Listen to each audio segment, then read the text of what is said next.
intro. Video intro. All right, I think we're live. I see the clock is going off.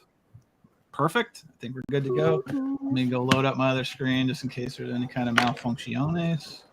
Okay. Can you still hear me okay? I popped this thing in. Is it good? Yeah, you're good, John. Okay. Yep. All right, cool. You are good, sir. Let's make sure. Right. Yep, I just got the notice. Watch live. Oh, yeah. We're doing it now. Oh, yeah. History home. Oh, yeah. We're doing it now. Oh, I hear an echo. Yeah, I turned it down. Don't worry. Yeah, okay. Perfect. All right, so let me load this up. Boom, boom. Go live. Here, that's what I want to do. Sorry, so professional. All right, perfect. Close. All right, and we are off. Big 8 watching. All right, so, oh no. Gotta get ready. You know, we have time, so you choose the best avatar. That's a pretty strong avatar. Wow. Perfect. All right, buddies. Thank you for joining us. We're back with another wonderful, I'm just going to say it, another wonderful episode ahead of what we're calling Surface Noise. This is our bi-weekly live stream where we talk about anything and everything involved in record collecting, current events, stories, tales, fables, all the above. So I'm Concert Buddy. This is on the Vinyl Community Podcast if you're not watching it live. So thank you for joining us either way. I'm joined tonight by a world traveler. Didn't think he was going to be here this week, but he is so dedicated to the cause. He just had to be here. He was like Michael Johnson running that 200 meter in Atlanta. Couldn't be touched. Gold shoes and everything. Jason Roxas, thank you for joining us.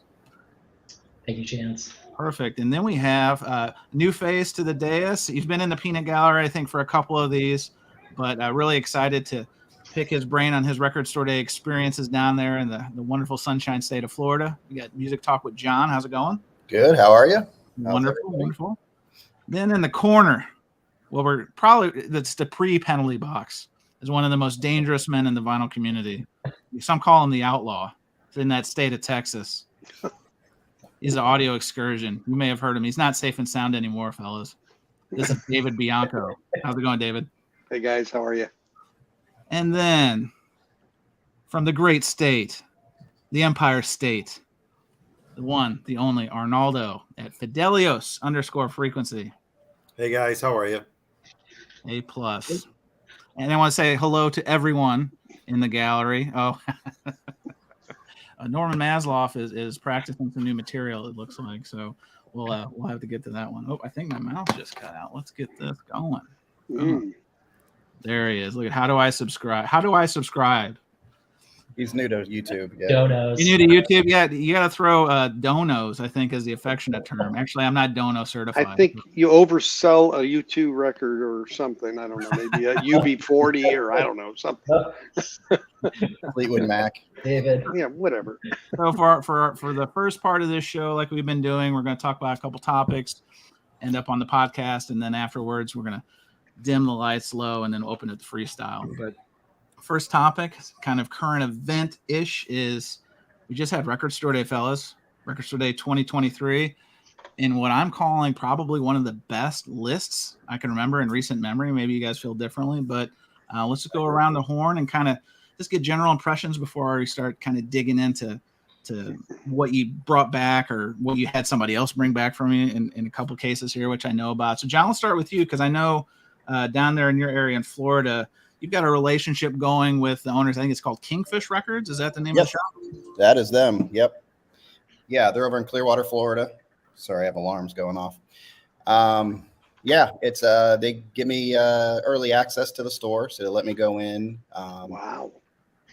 You know, film all the albums. How much does that cost? Is that a non-refundable fee, or did you have to do any kind of lawn maintenance for the store, or how does that work? How do you foster a relationship like that? I offer them a video at the end, so that's my service. Perfect. So I go in, I film everything for them for the day, and then it goes on their channel.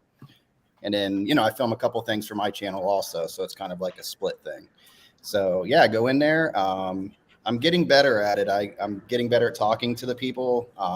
We ran across a couple Swifties in there, and they were very energetic. They had just gone to the concert in Tampa, so they were very excited to get the 1975 and the Taylor Swift album. The 1975 seemed to be one of the big hitters. Hot ones. Yeah. Yeah. So yeah, it's neat to go in there, and it's, you kind of feel like, kind of cool going, oh, look at all those people outside, and I'm just walking around the record store. It's kind of cool. Wow. So yeah, it's a really neat experience. They've just given me full privileges to the store on Record Store Day. Yeah. Perfect. So Arnaldo, now I know you also went to another shop. You went to a shop. So tell us about your experience, your strategy. Did you have to go like super early? Did you? I know a little bit of this, but you didn't stay necessarily close to where you are. You actually went a little bit out. Tell us about it. Yeah, I actually just finished my Record Store Day video, which is going to drop probably after the stream. But I'll give you guys a scoop. I live in New York City in Queens, and as you know, it's a heavily populated area. There are not as many record stores per capita as normally there should be. Sure. So the crowds are pretty hefty at the New York stores. So I've been going out to Long Island for the past 10 years of Record Store Day events. And the store that I've been going to more, I want to say almost on a regular basis. Initially, it was Looney Tunes. Then the crowds were getting out of control there. No matter how early I was arriving, it was Looney Tunes. I was like farther and farther behind in the line. Yeah. And so I was like, okay, this is a little too popular. And the other store that I would go to just for regular purchases, because he has a great stock of like used records as well, is High Fidelity Records and CDs in Amityville, Long Island, Q Music. Yes, it is the Amityville where the horror happened. Yeah. And he started getting more and more store day releases, because I believe at the beginning, if you're a newbie store, I think you need to get in the good graces of the Record Store Day people, where they start sending you larger quantities of stock. And initially, I believe the more allocated pieces, probably early records, like newbie record stores, probably won't get any, or maybe just one copy. So he started getting more and more releases and more quantities. So I shifted from one store to High Fidelity out in Long Island. And I usually try to get there around 6:30 in the morning, and I always secure my spot within like the first 10. And this year I was like number 11. The guy, I was a little not freaked out, but a little concerned, because he posted on, the shop owner always does like either a flip video or gives postings of what titles he got, how many quantities, and gives the whole rundown of what's happening the following day. And at 2:30 the day before, on Friday, he posted, "Oh, I think we have the record holder break was broken by someone who was in line at 2:30 in the afternoon." 2:30. The previous day.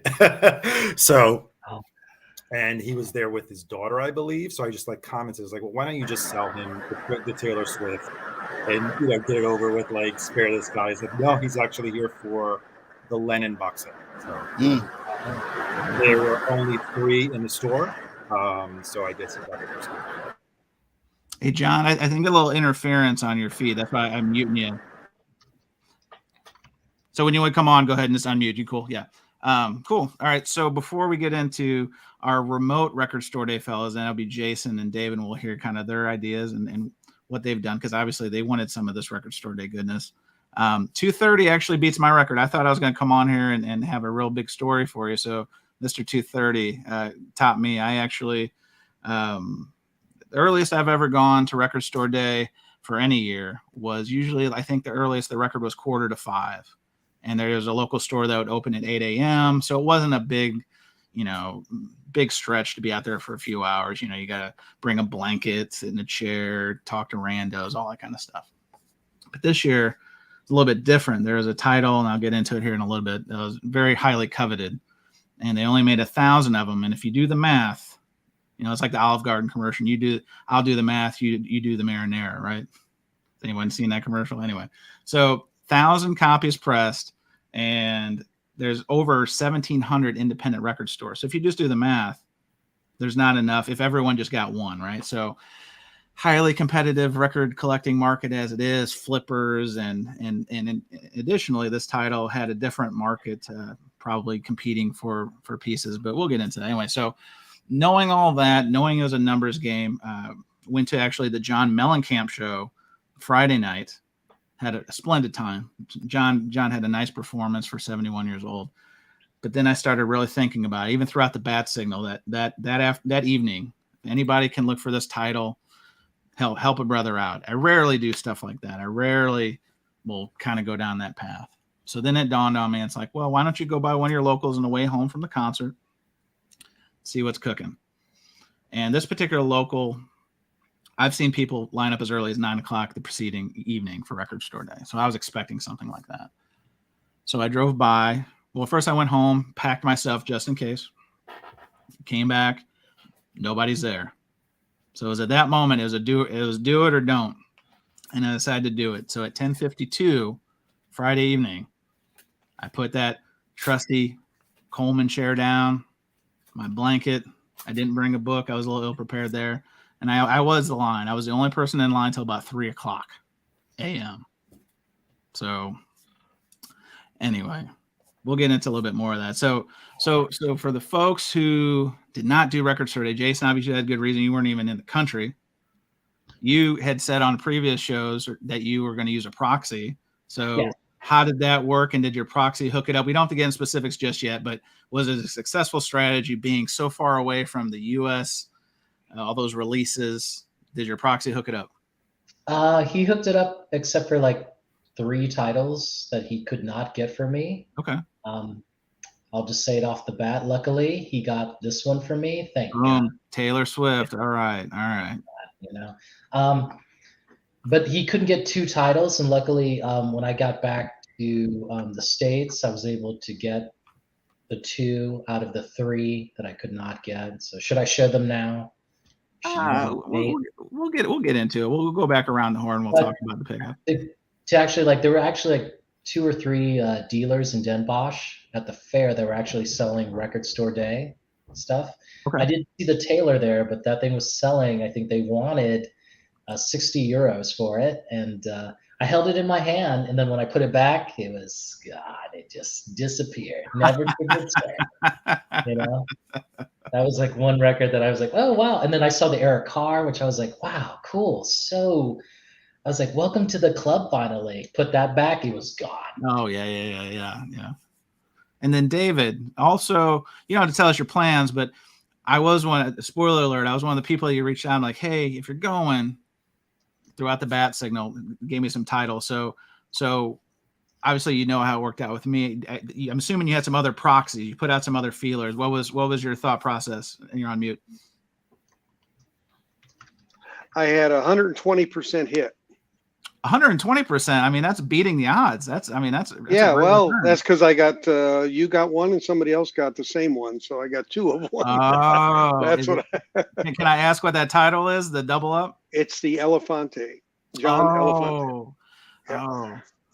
Yeah. You know, what's interesting is, so I was first in line at my shop, and I went through and got all my stuff, and then I didn't see that one. So I actually asked the owners, I'm like, hey, did you get this?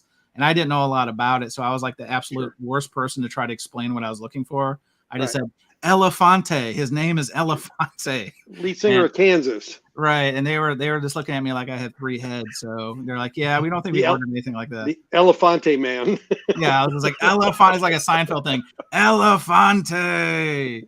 So that didn't go too well. But anyway, we'll get 120% for not going. I mean, that's pretty good. Yeah. I mean, when you saw the list, and obviously you had some stuff going on in your personal life, so it makes sense. But were you concerned that you may miss out on some of these things you're looking for? Concerned.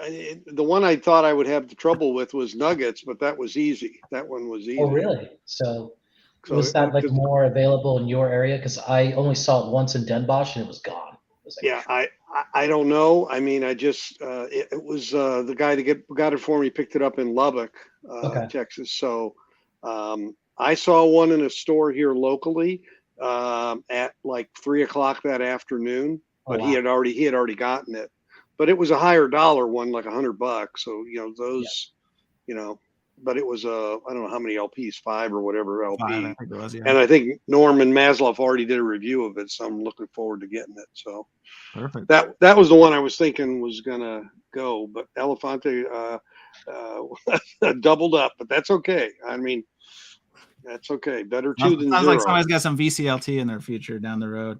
I will say you did me a solid because I was like 2 minutes away from walking in from the store open when you texted me and like, call off the Nuggets box set. And I was like, I even told the guy next to me in line, I was relieved because I'm like, I shipping box sets is not one of my favorite things. I obviously would have done it, but I was like, all right, good. That's one less I have to like, you know, fight people for, you know, Cobra Kai style. So, so Arnaldo, so while we're waiting for John to get set back up, so what were the titles that you were super pumped to get, and did you get them all? I got everything I was looking for. Yeah, home run. There we go. And an unexpected surprise too. So yeah, David, if you had let me know about, you know, you were looking for the Nuggets. I mean, the store that I went to, they had I want to say almost 10 box sets. Wow. And when I left, there were still some in the bin. And then I went to Looney Tunes afterwards, and they had a ton of them there. So wow, interesting. Yeah, I mean, I guess it's hit or miss. I mean, Looney Tunes is always very well stocked. Everything that I got at the first store, except for maybe a couple of titles, I did not see at Looney Tunes because probably they were more allocated. And again, I was arriving at the second store more than 2 hours after they had first opened, and I still had to wait in line to get in. I mean, I waited only 5 minutes. It was more like crowd control. Sure. Yeah. But yeah, luckily I was able to get everything I was looking for. I'm going to guess, and I know you a little bit, but I'm going to guess, was Eric Carr on your list? Big Kiss fan, Eric Carr. Yep. I got not only the... Oh, you got the CD, which is even harder CD to get. as well, because I believe, and this was like total impulse because my partner was, you know, gifting me a belated birthday gift and bought some of my Record Store Day releases. And when he was at the counter, he saw it there on the counter. I was like, oh, I'll take that too. And then when I saw it, I was like, oh, you got the CD as well? I'm like, luckily you got it, because I think it's the rarer one of the two. That's right. Limited run. And again, you know, resale is resale, but I mean, it's going, I think somebody told me it was upwards of $500 like right away. Oh, so. I don't know. I think I saw it for like 150, upwards of 150. Okay. And the album is going for around 100. I don't know. I mean, this was like a few days ago. Yeah. Well, you Kiss guys are rubbing off on me because I didn't know. I'll be honest, and I'm probably going to be a big poser for this. I didn't know much about Eric Carr. Yep, there it is. I think, is it my stack here? It's somewhere around here, but I didn't know much about him. I did know, obviously, the artwork was an homage to the solo covers of 78 was it, when those solo albums came out. And then obviously I was filled in kind of the backstory as the drummer and yada yada. So I picked it up. I mean, it was one of those things where I knew beginning of the Record Store Day list, I knew about 2% about it. And then it just kept growing as like the Indiana Jones boulder, just kept gaining momentum. And it was a great execution. I mean, the colors are really vibrant, and they did it solid as an OB. So, you know. Yeah, the only thing, the poster is a little smaller than the original ones, and it doesn't have obviously the interlocking, you know, jigsaw, because they all kind of like fit in one inside the other like a puzzle. Sure. And they had to alter, of course, the artwork.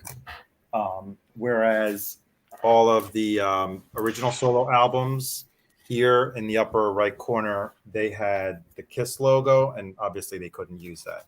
So they just put the title of the album, because all the albums were self-titled.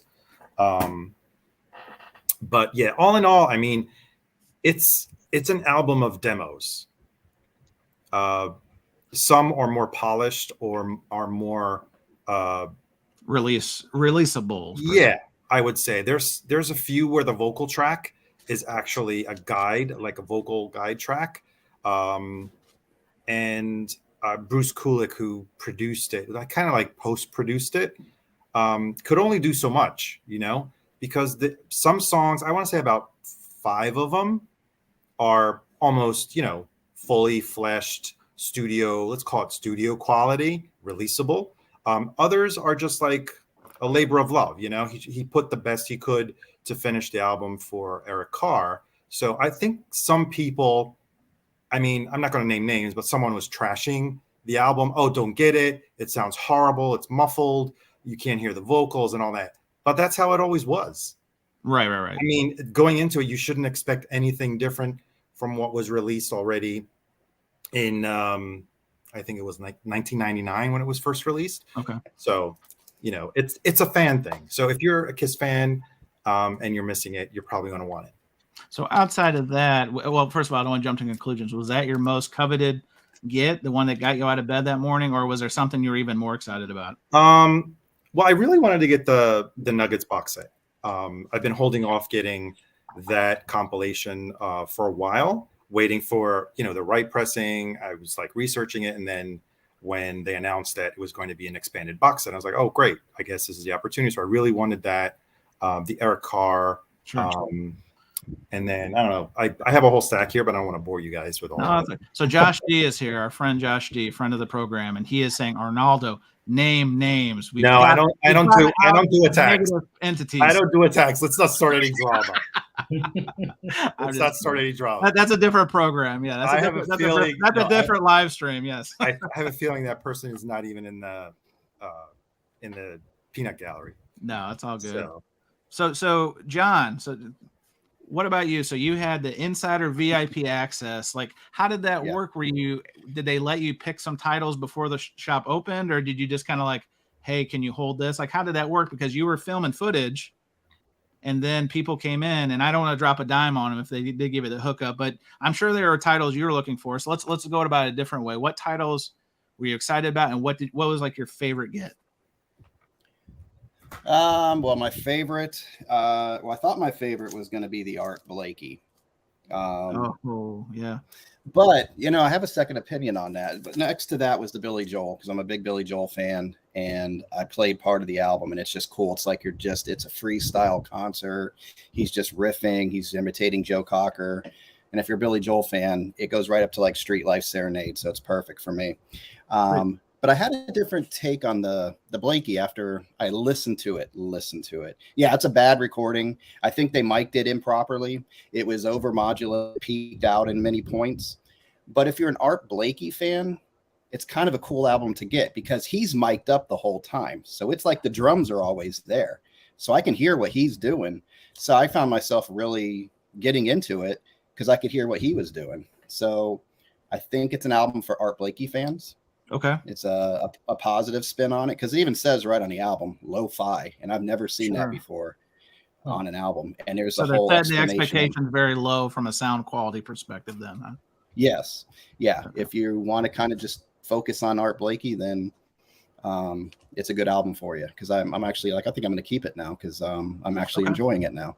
Because it seemed to be that there was kind of, I wouldn't say controversy, but there are some people who are like, down on it. Like if you read some forums or even saw some review videos, and that's why I even sent that note to you because you had missed. I guess you didn't get it at first, but then got it on the back end, and so I was like, hey, maybe it's a blessing. I'm hearing like this may not be the one. Right, and then I hear about it afterwards, and all of a sudden it's in my hands, and I'm like, oh crap. So, but I put it on. I'm like, I have to at least listen to the thing, and like I said, if you're looking for a good, if you're into Tone Poet and all that, and you want that quality, no, this is not the record. If you're into Art Blakey and you want to kind of hear what he was doing, and really, because I was listening to some pretty cool stuff on that, it's a good one for you if you're a Blakey fan. So that's the positive spin, I think. The other ones, I just got the BB King in my hands today too. That one was hard to find, so I finally got that. I was able to listen to the Muddy Waters. Muddy Waters Woodstock. Sure. And so you have Levon Helm on there, Garth, I forget his last name from the band, and that's Garth Algar. Garth Algar from Aurora, Illinois. Is that? No. I don't know. No, Waynesboro Garth. Sorry, that was a dad joke. My bad. Oh, okay, yeah. So I like it because Jason knew what I was doing right there. I saw him shaking his head in disapproval. We do not play games here. This is true. This is serious movie. Yeah. So that was cool. And then a little bit of banter after the songs where you can just tell they're having a good time and the musicians are having a good time. So that was cool. And yeah, I got the Norah Jones. I haven't listened to that one yet. And the Elton John, Don't Shoot Me, I'm Only the Piano Player. And Can't Heat. I just That picked actually that was one good. up secondhand today, that Elton John. Did you? Because that was one, I already have the album, right? It's one of those ones where it's what's special about it. And then post haste, I heard people say it was good, sounded great. And then I already realized I had the previous 2 Record Store Day reissues of his catalog. So I was like, I've already got the first 2. So yeah, I think I ordered it from a place called Central Square in Florida. I don't know where exactly in Florida that is, but they're in my like little Rolodex of shops. But yeah, so anyway. Yeah, I do like how he does the demos on that. So you get that second album and it's one shot for each song and it's a demo version. And so you're not getting, 400 versions of one song partially completed and all that. So you get that one little shot at it. You hear a little bit of banter. You hear them playing around in the studio and then you get a full song. So I like what they're doing with those. So far, the quality is good so far from what I've heard from my picks. Yep. So John Bandy has a good question, and maybe somebody can answer this. He said, I hear the Pixies live is supposedly good sounding compared to the last 2 live concert albums they put out. Did anybody pick this title up? I did not. No, I did not. No. Oh, 0 for 5. Sorry, John. Tried to help you. We tried. We really tried on that one. We'll do better next time. So John, that raises another follow-up point. So you didn't get your full shopping done initially. So how did you go about then tracking down some of these things post your involvement at Kingfish? Did you do you have like some record stores you have saved on your computer, or did you just kind of ask around, or how did that work? Well, Kingfish is really cool. They're really good to me because like we have a really good relationship. I go in, like today, I just went in to film their video today. So we have a really nice relationship. So what they can't get, like today they were working with other record stores, and also there was, I don't know where it came from, but they got more releases in today from Record Store Day. So I had my little list there after Record Store Day, and they were able to help me out with that. So they help me out. They say, hey, we found one. One was actually at another record store, and they said, hey, you want me to pick it up for you? I was like, sure. That's awesome. So yeah, it's a nice little, this is like the 15-year-old me's dream. I have this relationship with a record store, it's like, man, so it's like a dream come true kind of thing. No, it's awesome. As long as the record store police don't come out, that's yeah. We're not trying to lead a sting operation. That's why I pulled back that question. You see what I did there? Because I didn't want anybody to get in trouble. But I'm glad that you got hooked up, John. However it was. Yeah, and I will. Oh, go ahead, John. Sorry. No, I was going to say there's a certain Canadian that's very happy with something that he got too. I know that Canadian. That fellow Canadian also had me on the lookout for the Taylor Swift, the one of 75,000. You would think just from a pure numbers game, 75,000. Like surely there'll be more than enough. And good luck. No. Secondary market's already triple, 3 figures. Like. I was even reading something in Variety that it may be the first Record Store Day release to crack the top 10 in the Billboard charting. So personally, I know it's a very polarizing conversation to some that, her involvement and the folks it brings out. I actually think that's a great thing because I don't like the competition part. I want to be very clear on that. Like I do. It is a little worrisome seeing the volume of people, but knowing that, and I learned this last year when I saw the 7-inch came out. Jason has this copy, but when I saw that type of people and I saw them coming in, and again, just, like usually young girls, their mothers, whoever, they usually were like in and outs. Right. So seeing it last year, I was like, okay, I'm not real worried about competing for the Pearl Jam title or whatever. And obviously my story is a little different since I was first in line, but overall I wasn't really worried about competition for the Eric Dolphy album or that sort of thing. But still holistically, I think it's fantastic because in order to keep this train moving, you got to put wood in the locomotion, and you need to, get new fans. You need to get new people into vinyl. I know there was some article I saw. I didn't read the article, but they said up to 50% of people who are buying Record Store Day title this year do not own a turntable. Yeah. I'm not surprised, but at the same time, we need to convert those people to listeners. Because they will be.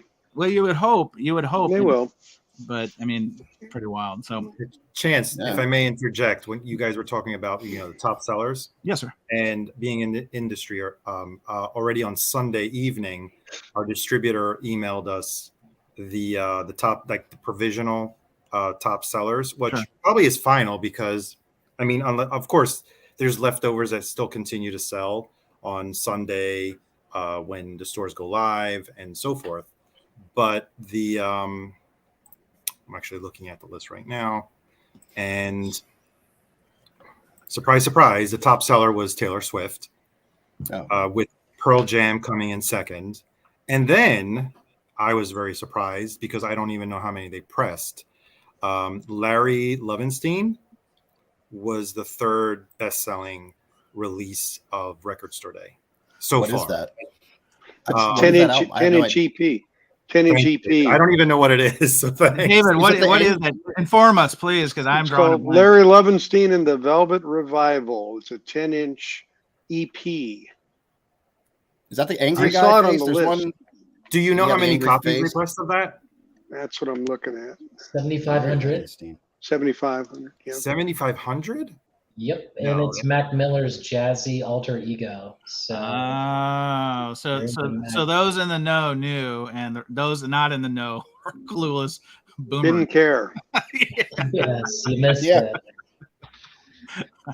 Larry That's Levinstein. I have no idea. Wow. Yeah. Why buy 10-inch when you can get a 12-inch? You know, what am I saying here? Oh, right. There Hi-yo, hi-yo. Oh, There we go. There we go. Not Try bragging. the fish. Hey. Hey. Right. That's funny. I'm not. It's funny, Arnaldo. I'm not surprised to hear Pearl Jam was up there because jammers are like fiendish about, especially before they started releasing like Avocado, reissuing Avocado and Riot Act and those albums. I mean, those things were going for $200-$300. So I'm not surprised. But you know what? What a kick in the junk they did to the fans is, and they did this last year. So last year they released their live recording on 2 legs. And I bought it, Record Store Day. I like Pearl Jam. And then literally that Monday, the 10 Club, the fan club was like, oh, here we have a variant, 10 Club exclusive. Okay. So I bought that one too, and I got rid of the other one. Well, guess what happened? Deja vu all over again. I bought the record Saturday. It's oh shoot, giveaway. So it's a live Giveaway, recording yeah. from the Yield tour down in Australia. And yeah, I bought that. And guess what happened on Monday or Tuesday? Boop, boop, boop, boop, boop, email, gold variant. Come on, dude. You can't do this. Like, do it before so then I can buy it from you and not have to then spend. Hey, remember, gold is the noisiest, so you're okay. Oh, so you're saying I should avoid the 10 Club one then? I David, would. don't break my heart like that. Well, if you want to look at it, it's okay.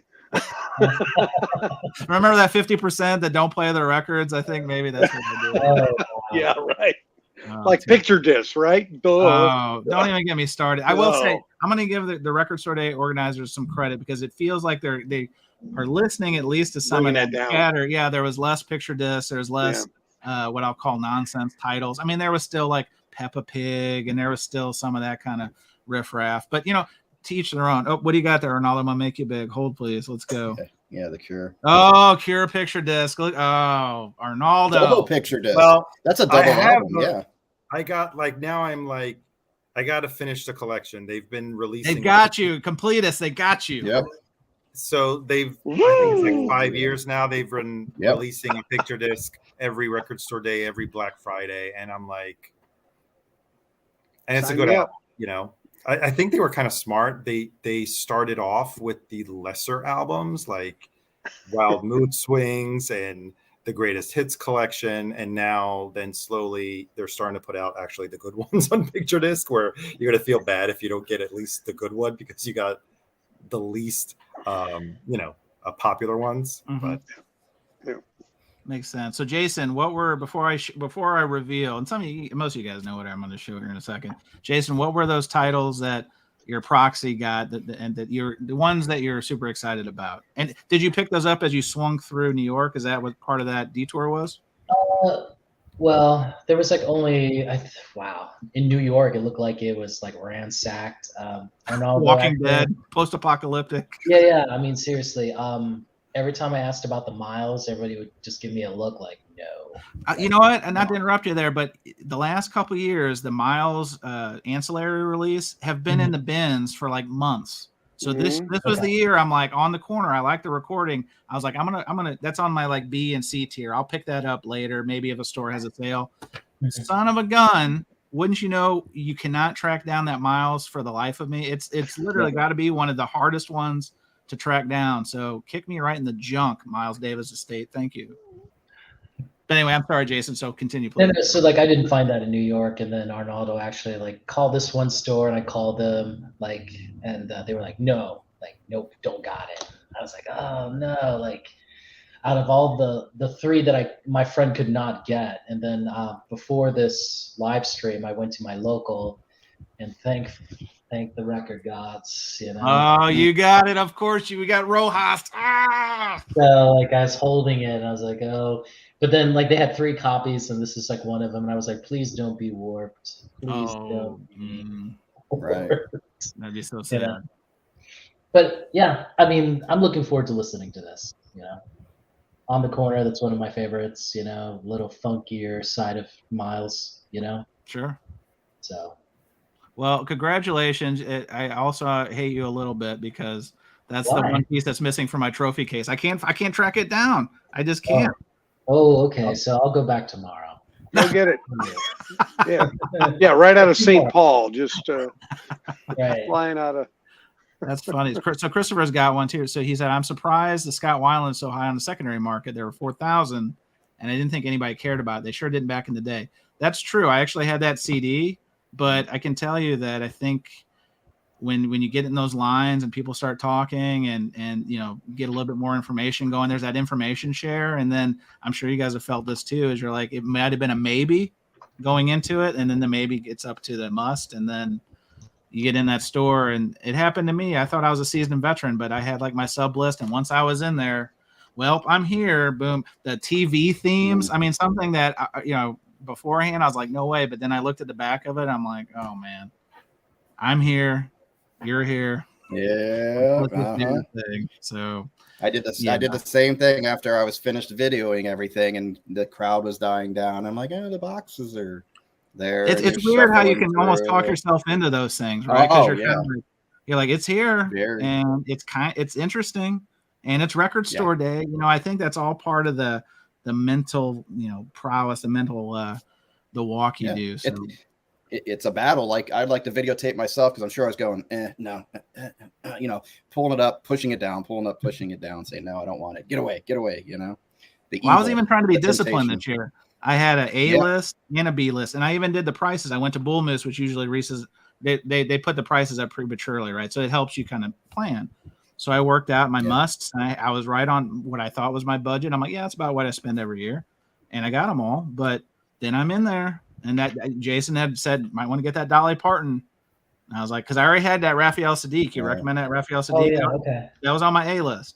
But then I was there. Dolly was on my B list. And I'm like, it's Dolly. It's Dolly. And she looks so nice. I think do I even have that one here? So it is a nice picture. The llama? You got the llama? Or the There's going to be no kissing of children on here. But yeah. I mean, yeah. So, I mean. That's very modest. Yeah, but so anyway, but no, so I know what you guys came here to see. I know it's time. It's time to show the moneymaker. So the reason that you say, Chance, why did you line up at 10:52 p.m., not a.m., p.m. And the store didn't open until 10 a.m. So you're talking about almost a full 12 hours. And I know there's probably a lot of questions you have. Where'd you go to the bathroom? Did you have to cuddle or spoon with people in line? I'm not even going to touch those. The answer is I did go to the bathroom and I didn't have to spoon. I'll just give you this. But the real king of the ring. Here it is. Oh wow! I mean, Jason, feast your eyes on what steroids, ambition, and bitterness look like. This is the Randy Savage rap album, where it's called "Be a Man." You know why it's called "Be a Man"? Because he was challenging the immortal Hulk Hogan to be a man, because Hulk had done him dirty in business outside of the ring, and so of course. How do you settle beef back in the 90s? With a rap album. You had East Coast and West Coast, and they had diss tracks. So the Macho Man had to get in on this. And for my folly, I actually had bought a bootleg months before thinking it was legitimate. I saw it like on the Reddit vinyl releases, and I'm like, oh, cool, I got this now. And then I found out it was a bootleg. So then when I saw there was only 1,000 of those, and again, the 1,700 independent record stores, I just had to. So I had to hulk up. I had to say my prayers, eat my vitamins, and be in the line for three plus hours by myself. I was the line until somebody showed up at 3:00. And then even then it was kind of weird. Because I was in my car. At that point, I'm like, nobody's here. I'm going to go to my car, warm up. Somebody pulls out behind me. I'm like, well, shoot, I better go out and sit in my chair, my vacant chair. So then I went back and sat in the chair, and they didn't get out. I thought maybe I was going to be murdered.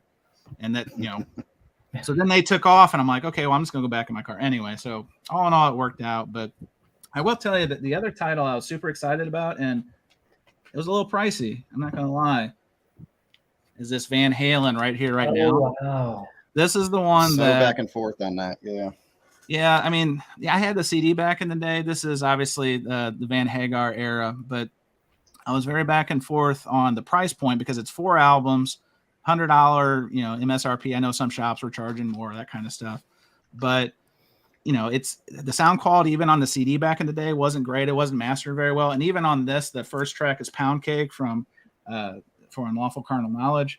And it took the sound guys a little bit of time because I think Bernie mastered this, and you could tell even Bernie couldn't work magic on that opening part, but it kicks in. And once they got their footing from the recording end back in the day, it's great. I mean, you even have you have Sammy singing Jump, which I always thought when I had the CD back in the day, it just felt wrong, but it's Van Halen. I guess Sammy can sing Jump. I'm always thinking David Lee, but they did a nice job with it. I'll give Rhino and Warner Brothers a lot of credit. And I think there's somebody involved in the Van Halen camp who was involved back in the day. I don't know the name, so embarrass me in the comments, everybody. But I think they have actually a caretaker involved in bringing this to market. So my hope is that now this is the gateway to getting a lot more of that Van Hagar back catalog out, because I have what's available. But, for Unlawful Carnal Knowledge, for example, that was only a club pressing and over a European pressing. It's nice, but I'd like, see if they could really jazz it up. And Balance, that's another one. Balance did have a US release. I have that one. But even if they had Van Halen 3, the Gary Sharon episode, if you will, I'd be okay with that. I mean, as a completist, as a lot of us are, I think it'd be a lot of fun. So is that like now a just Van Halen set? Say that again, Jason. Is that like a 2 LP or 3 LP? 4. Oh. 4. It's a lot of meat on that bone. A lot of meat on that bone. Now, a lot of Bernie. Chance, the record store I went to had a ton of the Van Halen. So anyone that's that interested, I don't know if he probably still has a lot left, or maybe not a lot, because I want to say there were at least 20 to maybe 30 copies in the bins. Oh wow! So do you think it was they just overbought, or do you think the price point scared them out? Because that, I mean, for somebody who's there was 7,500 on those. Yeah, I mean, but if somebody is like new to vinyl or lukewarm in the vinyl, and then they go to the store and they're like, "Oh, cool, Van Halen," and then they turn it around and see $100, or some are charging even up to like $120 on the sticker price. Wow! I think that would almost be cost prohibitive for people who are just casually into vinyl. You know what I mean? For a live album? For a live album, exactly. It's not even like. Yeah, so I don't know. And I don't know about your own experiences, but the store that I go to doesn't mark anything up. Whatever the retail price is, they go straight. That's what you're going to see. That's nice. Other stores in the area in New York City as well, they're all marking up the titles. Yeah, when you do your research in advance, as I'm sure you guys probably do in your own ways, you notice like who's marking it up and who's not, right? And to each of their own. I mean, I'm not trying to condemn anybody's business model, but when somebody's going $5, $10, $15 over MSRP, it is kind of a head scratcher. It doesn't do the store any favors and goodwill about going back. You know what I mean? Like, desperate times, desperate measures. Yeah, I'm here. Maybe I'll buy it, but is it a repeat customer type of thing? I don't know. That's kind of a turnoff to me. I don't know how you guys feel about that. Yeah, I wouldn't go back if I knew they were doing that. Yeah. Now let me ask you. So the Macho Man, would you put that in the guilty pleasure category or the proud purchase category? Where do you stand with that one? John, that's a great question. That's a tough one. I would say, the story. Now, listen, if you ask me 5 years from now, do I regret being in line almost 12 hours for a Randy Macho Man Savage rap album? I don't think I would say no, because like I said, I've never been out that long. I never camped out. I don't think I would do it again. I'll just be honest, because that's a lot. Like, it's a lot, especially. Did you do once? I mean, I think now that I've seen it up close, I'm like, okay, now I've done it. And I don't know. I let a little bit of the FOMO get the best of me, but it's the same thing. Like if you put in the work, like the guys who are always out hitting the streets, on the ground, crate digging, all that stuff, like all respect to them. At the end of the day, like you get in what you put in. So in that sense, I'm proud that I got it. Is it going to be something I'm going to like put on my record mantle or in like my treasured cube? Like if the building's on fire, I'm grabbing that one cube and hitting it if I can. It probably won't make that. But, you know, I also heard too that they're going to reissue it like they do a lot of these titles. Yeah, one of those. Yeah, one of those, David, in case of fire shelf. Yeah. So guilty pleasure, yes, John. Proud to own it, yes. Would it be something that I would want to bequeath to my offspring? I don't know. Would they want it? Well, my son would definitely want it because like I said, we got those bootlegs, and I gave him one of those. But yeah, I don't know. I mean, it's a good story, and I met some cool people. You know, the one thing about Record Store Day is generally you meet some pretty cool people in line. The guy who was actually next to me was a stand-up comedian, and so we kind of talked about that, and he talked about record. He just started a YouTube channel, so you know, I talked about the YouTube experience, at least from my POV, and just a really nice guy. And even the people that you only talked with casually, especially when you know they're not after what you're after, that's always a relief. You know what I mean? Right. Like, so what are you here for, right? And so once you kind of work that out, it's all good. All right, so changing topics. How many Macho Mans were there when you waited in line? Like after you got one, how many? Oh no, well, so that's the thing. So this store only got one. My friend's store, Southern Illinois, only got one. Platinum Records, which is a big dealer in Loveland, Ohio, they only got one. So when I heard Platinum only got one, then I was like, oh snap! Like as soon as I knew one of my locals had it, I'm like, it's do or die time. It really was. Okay, so you were holding it like the Tron Frisbee, like when you had it, it was like shining. Hunger Games. Yeah, I'm the winner. Yeah, you won, right? And then actually, you held it like my precious. Now you hold it up like the belt. Like the wrestling belt. It's mine. Yeah, right. Yeah, and then somebody hang on. Whoa. We got to hear this story. I knew a little bit. Arnaldo, tell us a story how you came in possession of it. I only came in possession of this because of your bat signal. If anyone could find it. So, you know, I put out some feelers and someone's like, oh, hey, you know, here it is. And I'm like, then you told me you had it. I guess I'm stuck with it at this point. Well, you don't have to be too stuck with it too long. I got some friends. Andrew Jackson would make your acquaintance.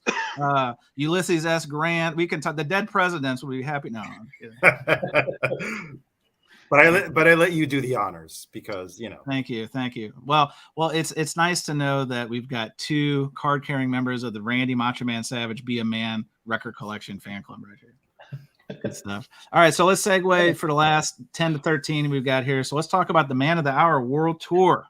Jason Roxas, the immortal, the legend. So we didn't think you were going to be here. You would have even said like, hey, you guys can probably have to power on without me because I'll, you know, just be coming back. But being the stone cold pimp that you are, you're like, nope, I'm showing up jet lagged.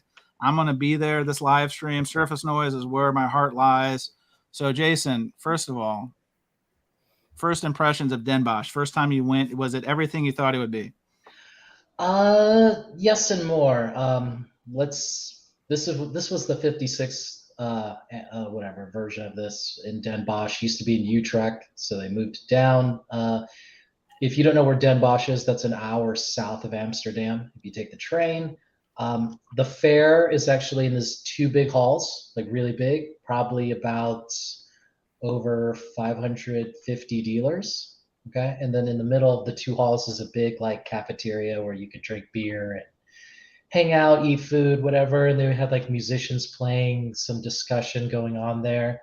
But like first day was like very overwhelming for me personally.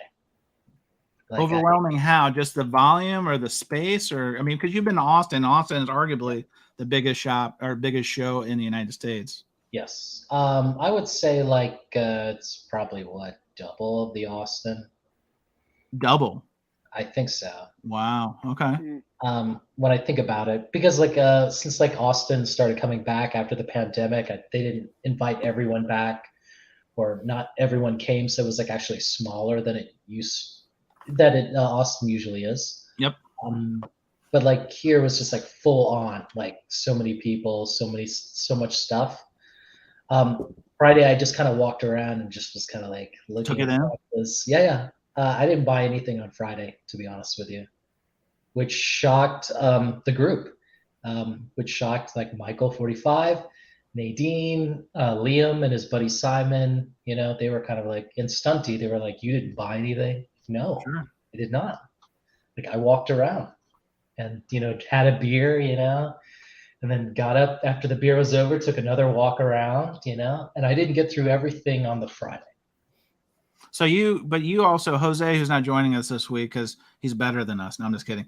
He had a prior commitment, but he actually gave Jason a good tip, which I actually didn't even think about myself, was bring records with you to barter, trade, sell, whatever you want to do. So you did bring some records, and it sounded like from the video I saw that you were the belle of the ball with some of the titles you brought. So tell us about that. Like, how do you do that? Do you have your bag and then you're at a dealer and be like, "Hey, would you be interested?" Kind of like the guy with the gold watch. You pull your trench coat open. see anything you like? Yeah. You like these? Yes, cool. How does that work? How do you broker that conversation? So I think it was mostly about like maybe a record I wanted and then seeing if they could, trade with it. Right. And that happened more of the time, like Saturday and Sunday, really. That's when that happened. Friday, just looked around, but I chose like Jose made me like, he's like, choose 20 and then just like whittle it down, look it up till you have 10, right? And then a friend of mine, he was kind of like, you should try to sell that Pharaoh Sanders private press on India Navigation, which is selling for a lot of money. Maybe I saw two other sellers. One of them was selling it sealed for $1,200. Another person was selling it for $1,000. Okay? So I had the other one that was like, just out there. And then when I actually saw like this, I think John Bandy, if you're on here, I think it was the Clifford Jordan, that Glass Beads record. It's a free jazz record. Some guy had it. And then I tried to sort of trade for it. But the seller, he tried to use a technique where he thought his record was better than mine. And I laughed at his face, Probably not the best thing you do to a seller there. Yeah, that's probably not my top 10 negotiating tactics, is laugh in their face. But Well, yeah. Well, he tried to like say like his record was worth more, and then I was like first, number one, yours is a VG. Like 2, you have ring wear on this rare record. Mine has no ring wear. And then if you try to fight with me like on this, like yours that was Strata East, I think, John Band, if you're on in the comments. I think they might have pressed a little bit more than like 1,500, 2,000 of it. And then mine, this special Pharaoh, maybe, I don't know, 1,000, and actually 500 exist in the world, So I just had to tell the guy like, no, dude, like my record trumps your record any day, Why am I picturing that movie with Kirsten Dunst, Bring It On, the cheerleading movie? I'm just picturing you guys just squaring off over that record table. Was it kind of like that? Yeah, it was. And then it was embarrassing at the end because like he had to like swallow his pride because he knew I was right. And then I went to another dealer and I told Arnaldo this, like the guy had the original UK Nick Drake Pink Moon, and he had it $1,000. Okay. So I held it in my hands and I was just like, and then I asked him like, would you do a trade? And he goes, maybe, what do you have? And then as soon as I pulled the fair out, he was just like, oh no. He wasn't expecting that. He was, whoa. And he's like, oh. Fatality. Did the Mortal Kombat music play and you go finish him? Yeah. Right. Ripped his heart out of his chest. But the thing was, so he was like, he was just kind of like, man, we cannot do a full trade on this. Like, we cannot. Like, I'd rather do some trade and some money for this Nick Drake. Yeah. But I kept on like thinking to myself, like, okay, so if I do that and I walk away with the Nick Drake record, okay, which is a very popular record, a lot of people want this. Like, was this worth it? Like, at the end of the day, I was like, no, this was not worth it for that record. No. So did you unload the Pharaoh Sanders album? Yes. Through Michael's help, he mentioned 2 dealers, and I went to one of them, and he made an offer, and I agreed with the offer because I was like, I'm not listening to this record. Yes. I think there's other Pharaoh records that are good, and it should go to somebody who's going to enjoy it. Sure. So I unloaded that. Good for you. That was like a big chunk of money given to me. Like, ooh. Oh, that's somebody trying to call and get that record. We got somebody on the line. I think God wants that one. Caller. Toledo, hello. Hello, God. Yes.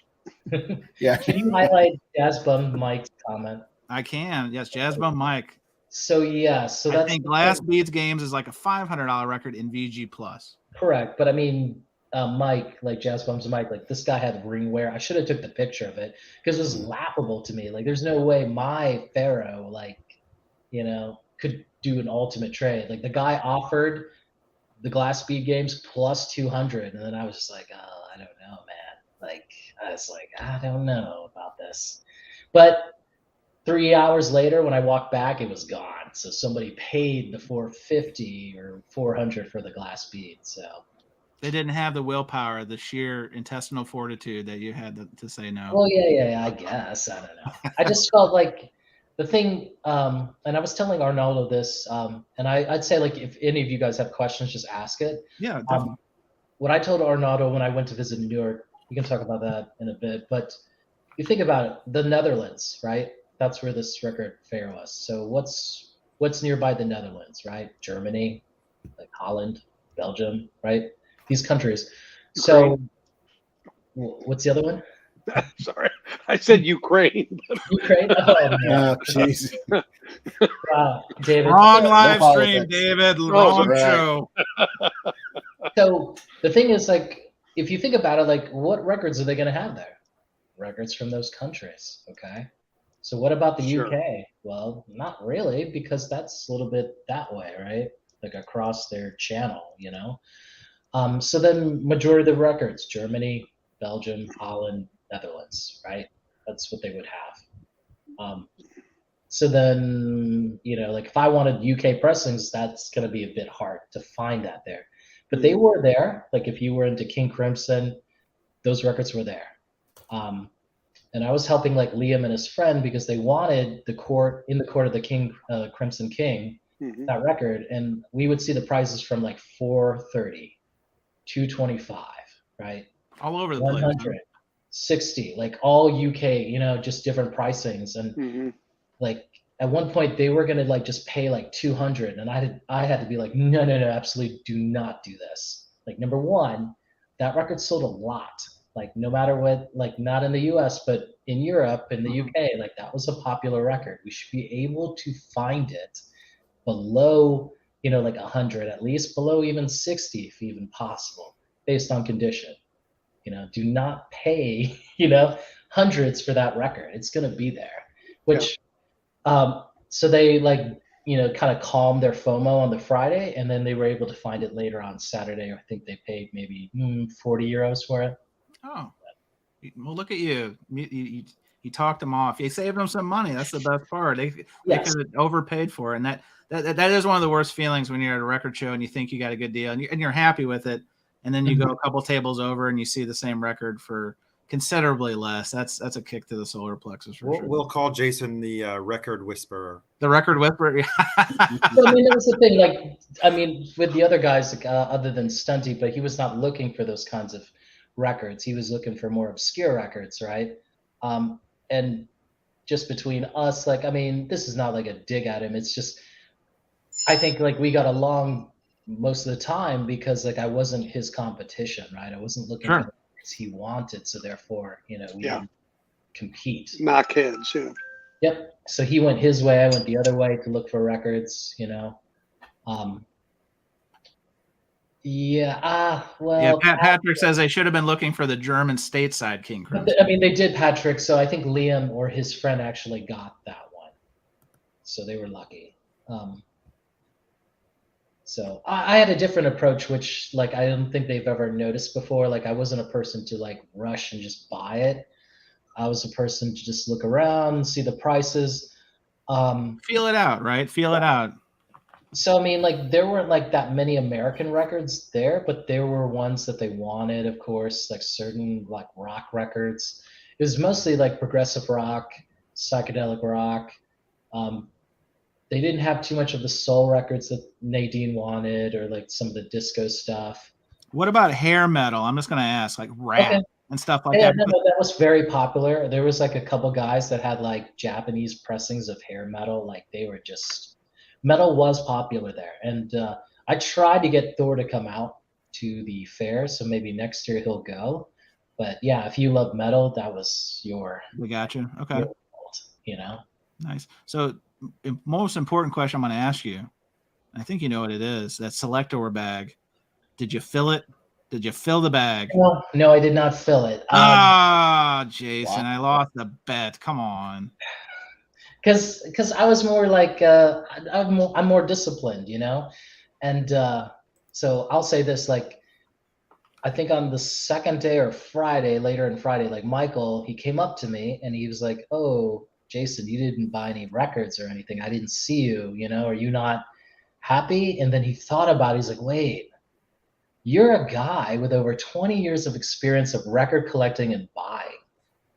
So you're not impressed or something, like you didn't, you know, like, what is that it?" And then I just kind of gave him a look like, that's pretty much it. You know, I cannot, I'm not to say like I've seen it all, right? You can even ask Patrick. Has Patrick seen it all? Like, I'm pretty sure he's seen a lot of records, Sure. you know?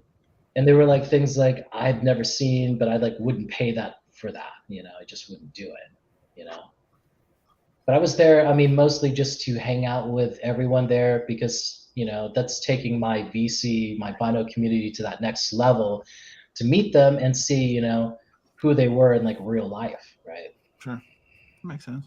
Would you say that was probably your favorite part of the whole trip? Yes, like sitting down, having like some drinks with everybody and, you know. The fellowship, yeah. Yes, you know, like Nadine, she really wanted that Baby Huey record from me. I was like, you know what? I guess this is yours. You know, like I guess I'm not gonna, you know, because no one had that record. Oh, I'm sure, yeah. It's hard to find stateside too. I've seen a couple in 12 years of collecting. You know what I mean? But it's you know, it's been a minute. I'll say that. For John Bandy, there were 3 records that people would not buy from me. And John Bandy, are you still there? He said he was driving in a previous comment, so hopefully he didn't drive into off the bridge or wherever he is. We believe in live streaming in safety. So John, please comment when you pull over or you get a drive-through nearby or something, because we don't want to lose you to the live stream. So maybe John Bandy they would not touch the Captain Beefheart, the mono, because it was just, they were just blown away by it, and I believe Europeans don't like Beefheart. That's like number 1. Number 2, the other one they wouldn't touch, the Howlin' Wolf record, the Rockin' Chair. They would not touch that. Wow, and Jose was adamant that you needed to take that, if I remember. Because that thing was so hot and like nobody had it. Everyone who looked at it and was just like, I don't even know how much you want for this, because they knew that thing was up in 4-digit level. They were just like, so they would like not take it. And the last one, they would not look, or they would always automatically pass on the signed Taylor Swift record, Midnights. They just like looked at it like, hell no, and they just like put aside. Wow. I was like, man, Europeans, they just hate Taylor. I mean, wow. You know? That's wild. Well, guys, what questions do you have for Jason? I don't want to bogart his time or his questions, you know, because. Well, can you highlight Patrick's comment? Happy to. Yeah, the fanboy, sure. So Patrick says you can't fanboy. The other one. Oh, he's got another. Hang on. The one that's even worse. Hang on. He's got an even worse. Oh my goodness. Here we go. Did Stunty cross the line on that couch, Jason? I was not touched or manhandled in a way where it's, you know, uncomfortable, Patrick. All I have to say was I was very tired. They joked about it like before we did the live stream. They're like, "Oh, Jason, you look tired." And then Nadine was like, "We'll make some coffee in Michael's room." So, but I was just kind of jet lagged and just like, do we really have to do this? Like, I must have been the who's not Chandler, not Ross. Who's the other guy in Friends? Joey. I must have been the Joey. Like, do we really have to do this? I don't want to do this. Please don't. Please don't let us do this. Like, I don't want to get on here. Like, okay, fine. I get it. That's funny. So the most important question after the second most important question I asked you is, would you do it again? Would you go back next year, or would you go back down the road? I think I would go back down the road. I know now what to do and to look for now. I met some more dealers there, and of course, made some enemies there with that Pharaoh Sanders record for sure. You made it out alive. That's the most important thing. You weren't stabbed.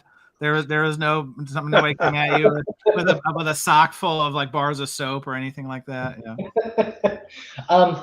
I would probably only go there like a Friday, Saturday. Like Friday's mostly that early bird, dealer day. You can pay extra. It was totally worth going to. Now I know what's going to be there.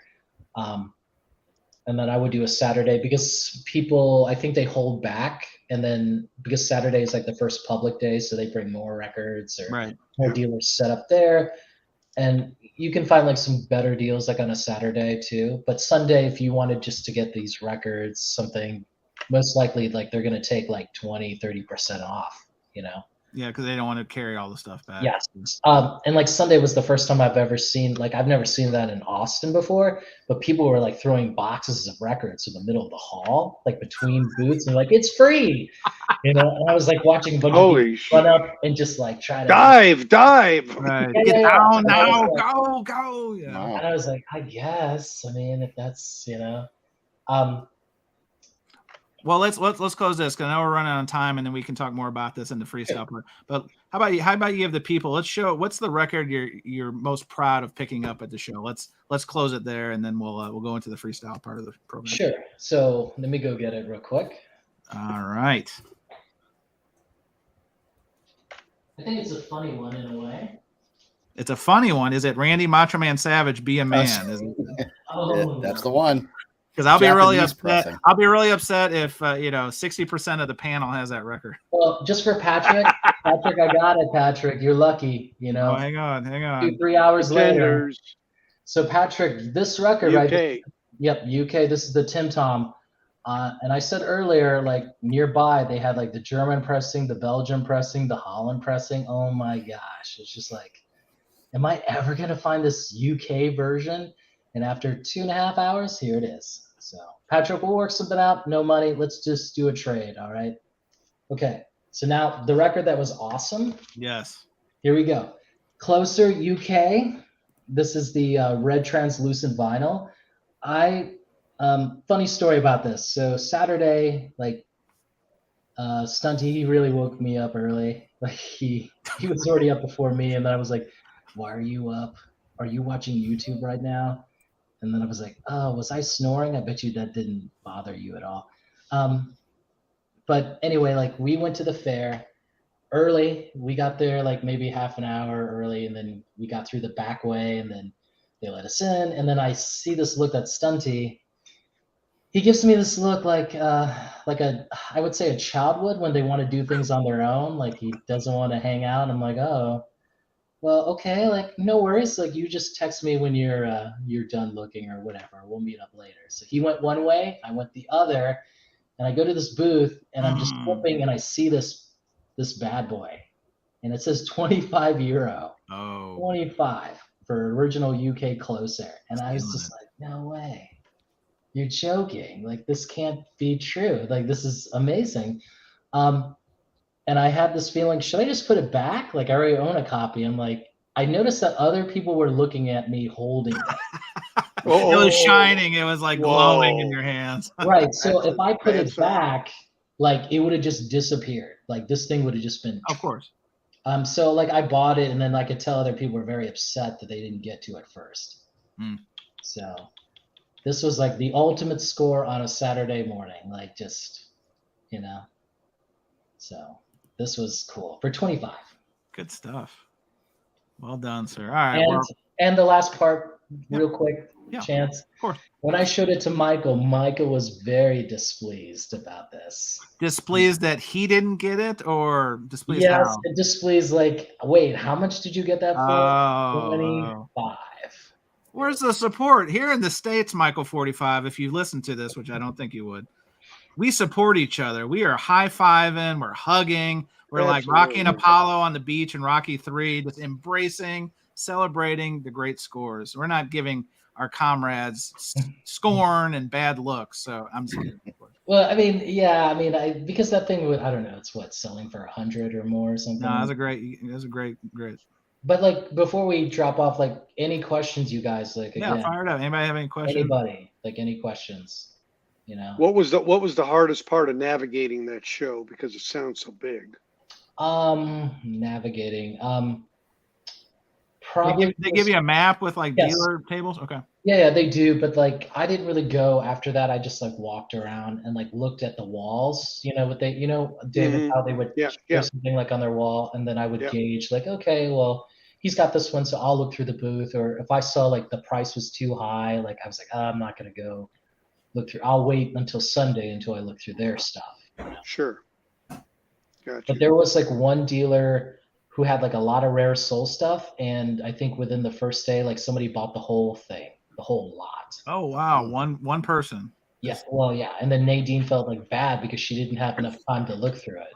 Okay, because somebody was like, "I want all this. You're done," And like I was like, "Wow, cool! Now I have all this money and no records to sell, but records to buy, right?" Go home or go home broke, I guess. I mean, you're there for a reason. If you can knock it out on one dealer, I mean, it's if you can afford it, more power to you. So Patrick asked, how much bigger was it than Austin?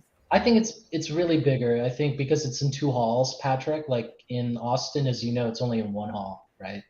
And I think that this past few years they only had 3/4 of the dealers, right? Oh, Caesar has got a great question. Any OG US Nirvana Nevermind, and if so, how much? If you happen to see the price. I did see it there. I think somebody was selling it for 1,000 euros. Delightful. Deals to be made. But I mean, David, you have to also think like the euro. If it matches to the dollar, it's not, right? It's a little less. Right.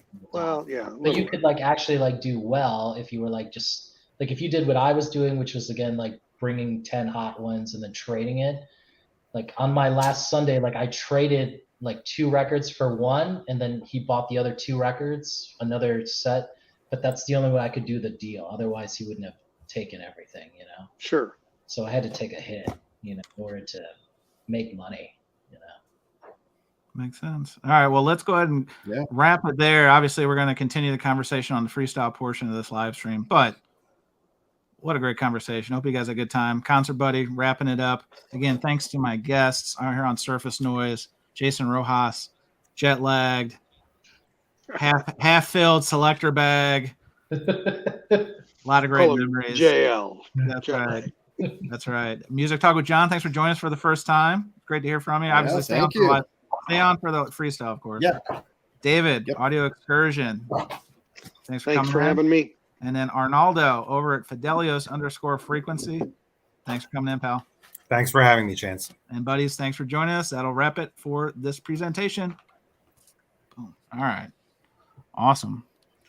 So I'll throw out I think we got 1 seat. So if anyone wants to join, let me throw this out there in case.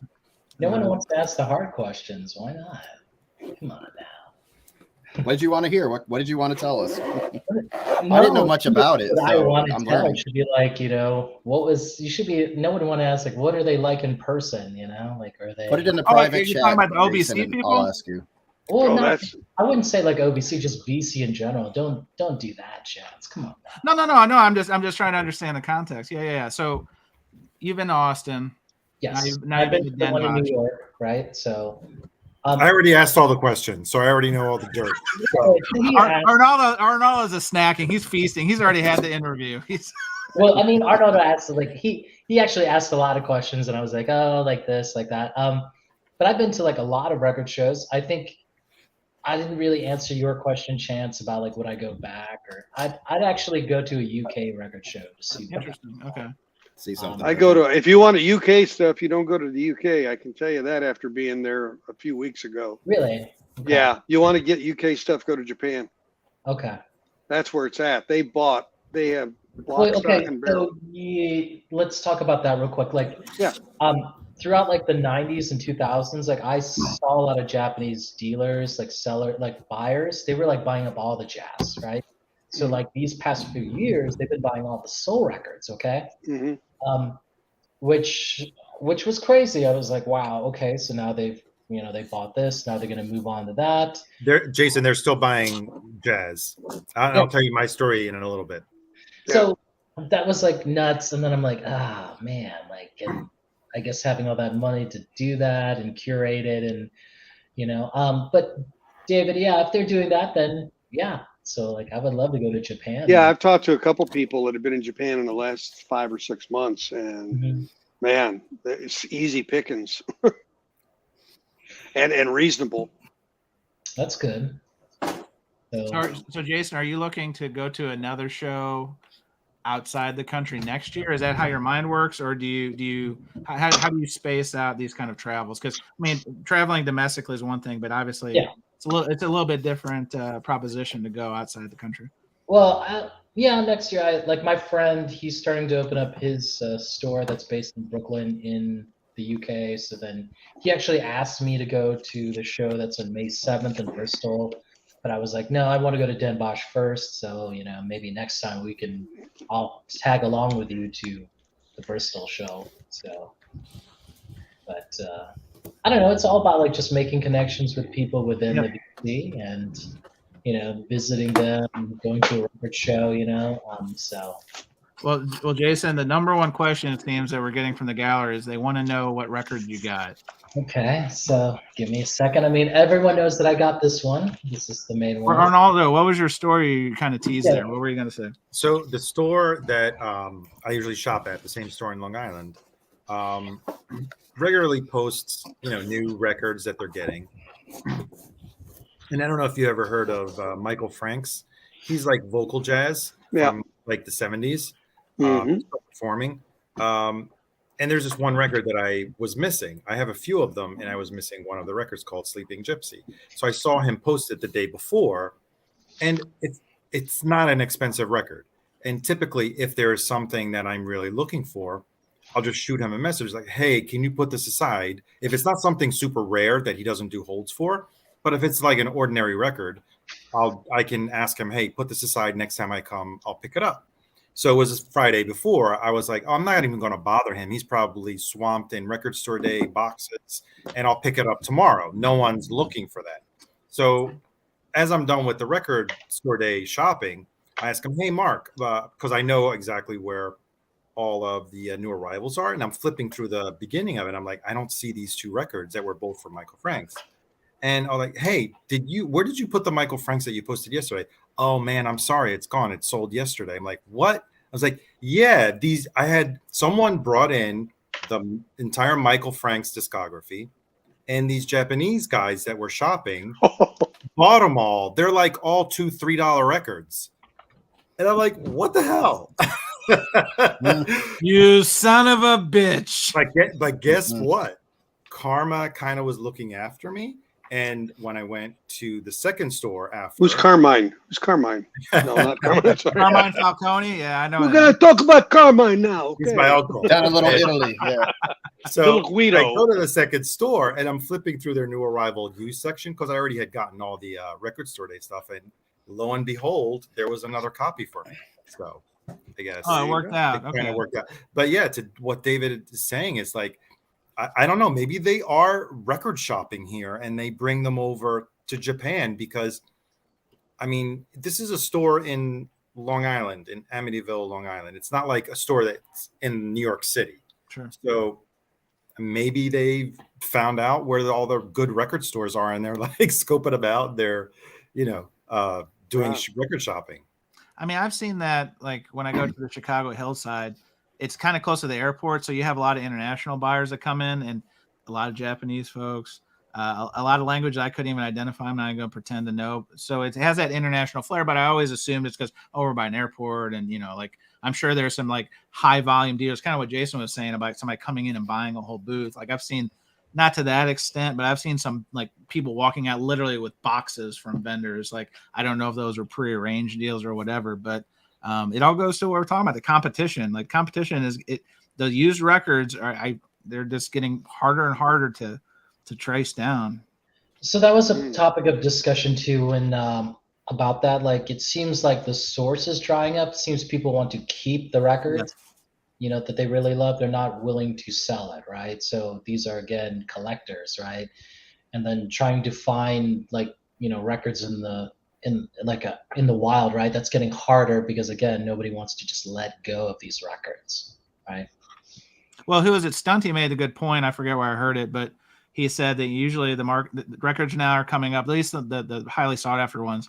Either somebody's in financial crisis or they die. And I think that we're starting to kind of get to that point because the supply, particularly on the more coveted pieces, the harder to find pieces, are even more harder to find because, like you said, Jason, people are like sitting on them and they don't want to give them up, and they're enjoying them or they're speculating on them and wanting, to like sell them and down the road, that kind of thing, which I don't think was as prevalent 5, 7, 10 years ago in the hobby. It's definitely I wouldn't say newer phenomenon, but it's just more direct since I think everybody's kind of feeling it. Before, the rare records have always been rare, but they're even rarer. That's a word, right? Rare. Rarer. Yeah. Whoa. So should I show some records real quick? Yes. Come on. Okay, That's what we do. Give the people what they want. All right. This is all you. Okay, so for Patrick, this is John Bandy. So this is the UK Damned. The guy wanted 18. I don't think the record was in VG plus, so I looked at it. It was VG G plus at the best. He wanted 18. I go, no. How about 10? Never seen a dealer want to strangle me, like jump over the booth and strangle me. And then he's like, no, 15. I'm like, fine, that's fine.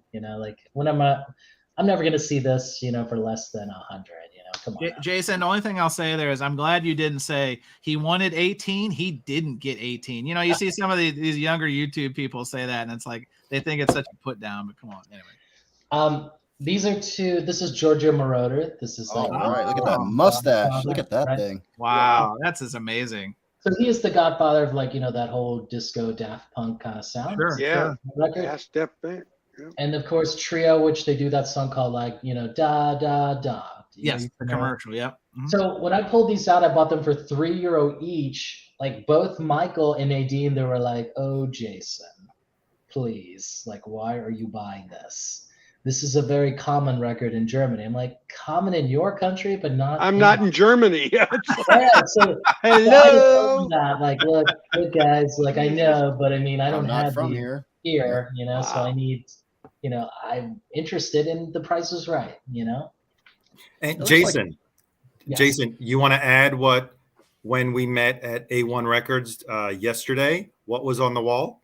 So that's okay. Yeah. So A1 is a record store, in the Village, I think. Yeah. East Village. Yep. And it's one of Questlove's that's his one of the favorite stores. They had this sealed for 50. So I was actually shocked that they had it, but sealed for 50, I guess. It looks like Frank Stallone incognito. That's what that guy looks like. Frank Stallone. Here's the back. There it is. See, there's Frank Oh Stallone. man. Right, or Father Guido Sarducci. John, he will break your back and make you humble if you said that to his face. But for anyone who's not familiar with this record, this is an amazing record. I promise. Baseball have been very, very good to me. Yeah, that's it. What? Hey, Jason, what year did that come out? Is that early 80s or late 70s? Nope, 77. Okay. Yeah. Okay. So this is a fantastic record. I know it looks cheesy, but this is an amazing record. Oh, right on. This one goes for a couple, I think 100 or something. This is the original Sea Change. Oh yeah, that's nice. Because of the cover, you can see here, this right there. It's kind of a little hurting for certain. Yeah, a little hurt. The guy was selling it, if you can see it there, for 25. Reasonable. Yeah, it seems for that. Yeah. I'm assuming the vinyl's nice and cherry, pretty good shape. Yeah, I would say VG? on the lower, a VG plus, the very. Okay. But I will play it, so it's cool for 25. I thought you were going to pull out the pink MoFi, and in that case, I would have had to disconnect you from the stream. Well, no, that's in the other room, so we could do that. So this was found. Oh, hang on. Yeah. Go ahead. Yeah. This is very cool. Yeah. Got to thank Nadine for finding this one. So this is cool. What'd you pay for that? What version is that? This is the famous -1-3. So okay. For the funny thing is the seller wanted 20, as you can see here, 20 euros. Yeah. Okay. I looked at the condition, and Nadine was like, "I don't know about the scratch." And then because I was I don't know, really jet lag, looped out. I was like, why don't you just ask for 5 off, like 15? And I'm like saying it out loud. And the dealer is just standing right across the booth. I was like, oh, wait, I'm sorry. Like, that's so very unprofessional of me. And then I asked, like, can we have it for 15? And he was such a nice guy, you know. So I told him, like, hey, I will bring my friends to your booth, you know, the next day. And we'll But what condition would you say it is? I would have to say, like, maybe with that mark, probably like VG, but still, great deal for 15, you know? Yeah, I got one for 20 in Spain, and it was VG++. I mean, it was clean. The problem is it had the label of Yellow Submarine on one side. Oh, yeah. I've seen it. But I mean, people were selling this like hyped up, like 60, 120. Oh, really? Wow. It was nuts, just nuts. I forgot about the record inside here, so. Because that's native to them. Yes. So, I mean, that's the thing. European. Yeah. So this was a special one by, you know, our one and only, you know. So he gave us things. What I thought. I got one of those. I got one too. Oh, see, but when he signed this for me, I was like, I'm disappointed. And he asked why, and I was like, you didn't put from Stunty XXXX. Okay, like that's what I want the most. I see. He should really sign it from Christian. Oh yeah. Oh yeah. But I mean, this is fun. Like, it was cool. I haven't listened to it yet, so. I haven't either. Yeah, I got to do that. This one record you can get online, but you cannot get around here locally. Oh, don't say the German pressing. No. Well, yeah, I guess this is right, but this is like Patrick. If you're still on, right? This is that last audiophile version of the one from the tapes. There's one that's like. Oh. So I had to get it. They didn't want a deal, and I'm like, yeah, that's fine. You know, that's the one to get. The one because the German one, I believe, is the only one that came truly from the analog tapes. Everything else is just like what it says. Let me see if I can get it without the angle. There we go. So how do we get to the word audiophile and Soundgarden in the same sentence? I don't know. How do we do that? Tell me, Chance. How do we do that? Hey, David, all I can tell you is that is a burner. That is a burner, and that is a very highly coveted album in the '90s grunge collectability. Yeah. Era. Oh yeah. Stunty actually recommended this record to me, and I found it for €3. Like, people were selling it for 50 or more. So this is Holger. Can't pronounce his last name, but this is the guy from Can. He's the bass player. So I bought 2 records for like €3 each, which was awesome. And the last record, which I had to take a hit in order to sell the other 4 records that I had. It is the coveted Big Star record. Whoa. #1 record. If you're not familiar with this is the power pop, you know, one of the most, like Alex Chilton, Chris Bell. You can see at the price tag says $250. I didn't pay it. I traded 2 records for it. And then he bought 2 more records for me, which was like, you know, was perfect, you know, but now I have this again. So 1972 power pop, Big Star from Memphis, Tennessee. Hanging out down the street. Yep. Yes. John knows it, right? So I think it's like, yeah, they use the In the Street in the 70s show, right? That's it. Yep. The title. Yeah. It's 70s show. Except for Cheap Trick thing. Yeah. Well, I'll wait for David to come back. So I do have a question for you guys. So I picked this up today, not to sidetrack this, but clearly not the Horror Zoo because I didn't know what to look for, but I did. So I got this sealed. Ooh. But it's not. Hang on. But it's not the Horror Zoo. I don't think. It is a Horror Zoo. It's just with the red Apple label. Yeah. So is this the one to get? Because I don't know. Because of the stamping. If it has the same matrix number, it's the same. Because it didn't have, like, apparently there's some versions that have a number right here. This one that's the one that I have too. It's the same. I checked the dead wax. In some of them, it's really close to the label, so you really got to squint. Okay. I believe it's the same one as the Horror Zoo. The only thing that they changed is because this was like a second pressing. They just changed the logo and they changed it from Horror Zoo to Apple. Okay, all right. Well, yeah, this one's sealed, so I'll be the first one to check this one out. Yeah, it was at my local, and I just. How much was that? $25. Oh, that's a steal. Super cheap. That's what I thought. I only grabbed it because I saw David picked it up on his trap. Yeah. I've seen it a lot more. That is a recently. steal. Is it? Okay. Yeah. Sealed? I Seal. mean, Yeah. Like seal. Like, yeah. Yeah, that's Like, hard is to this find. like Seal. 77? Is that when this came out? Ballpark? 70, like late 70s? I think 72 or 73. Come on, the first- David. You're the first one. Beatles guy. Yeah, here. I'm looking at mine. I'm looking at Yeah, mine. pull Yeah, it out, big man. 73. Pull it out. I think the first one was 73. Then there were reissues all the way through the mid to late 70s, right? I moved them. But regardless, I mean, so this is a good deal at 25 then. Oh Easy. God, yeah, That's a steal. Okay. yeah. Sealed, I'm sure that's over $100, $150. Oh yeah, that's Well, robbery. did I not even bother? Is this something I should collect or move on? No, you have to enjoy it. All right. You have to enjoy it. I mean, I enjoy that it's still in shrink, and I enjoy hearing that Yeah, it's worth more than I paid for it. But Because they had a variety of labels in the corner. oh, here, hang on, David. I got to show you when you flex like this. Hang on, keep your muscles in your. There we go. So there's Ah. two different types there. Yeah. Yeah, these are great.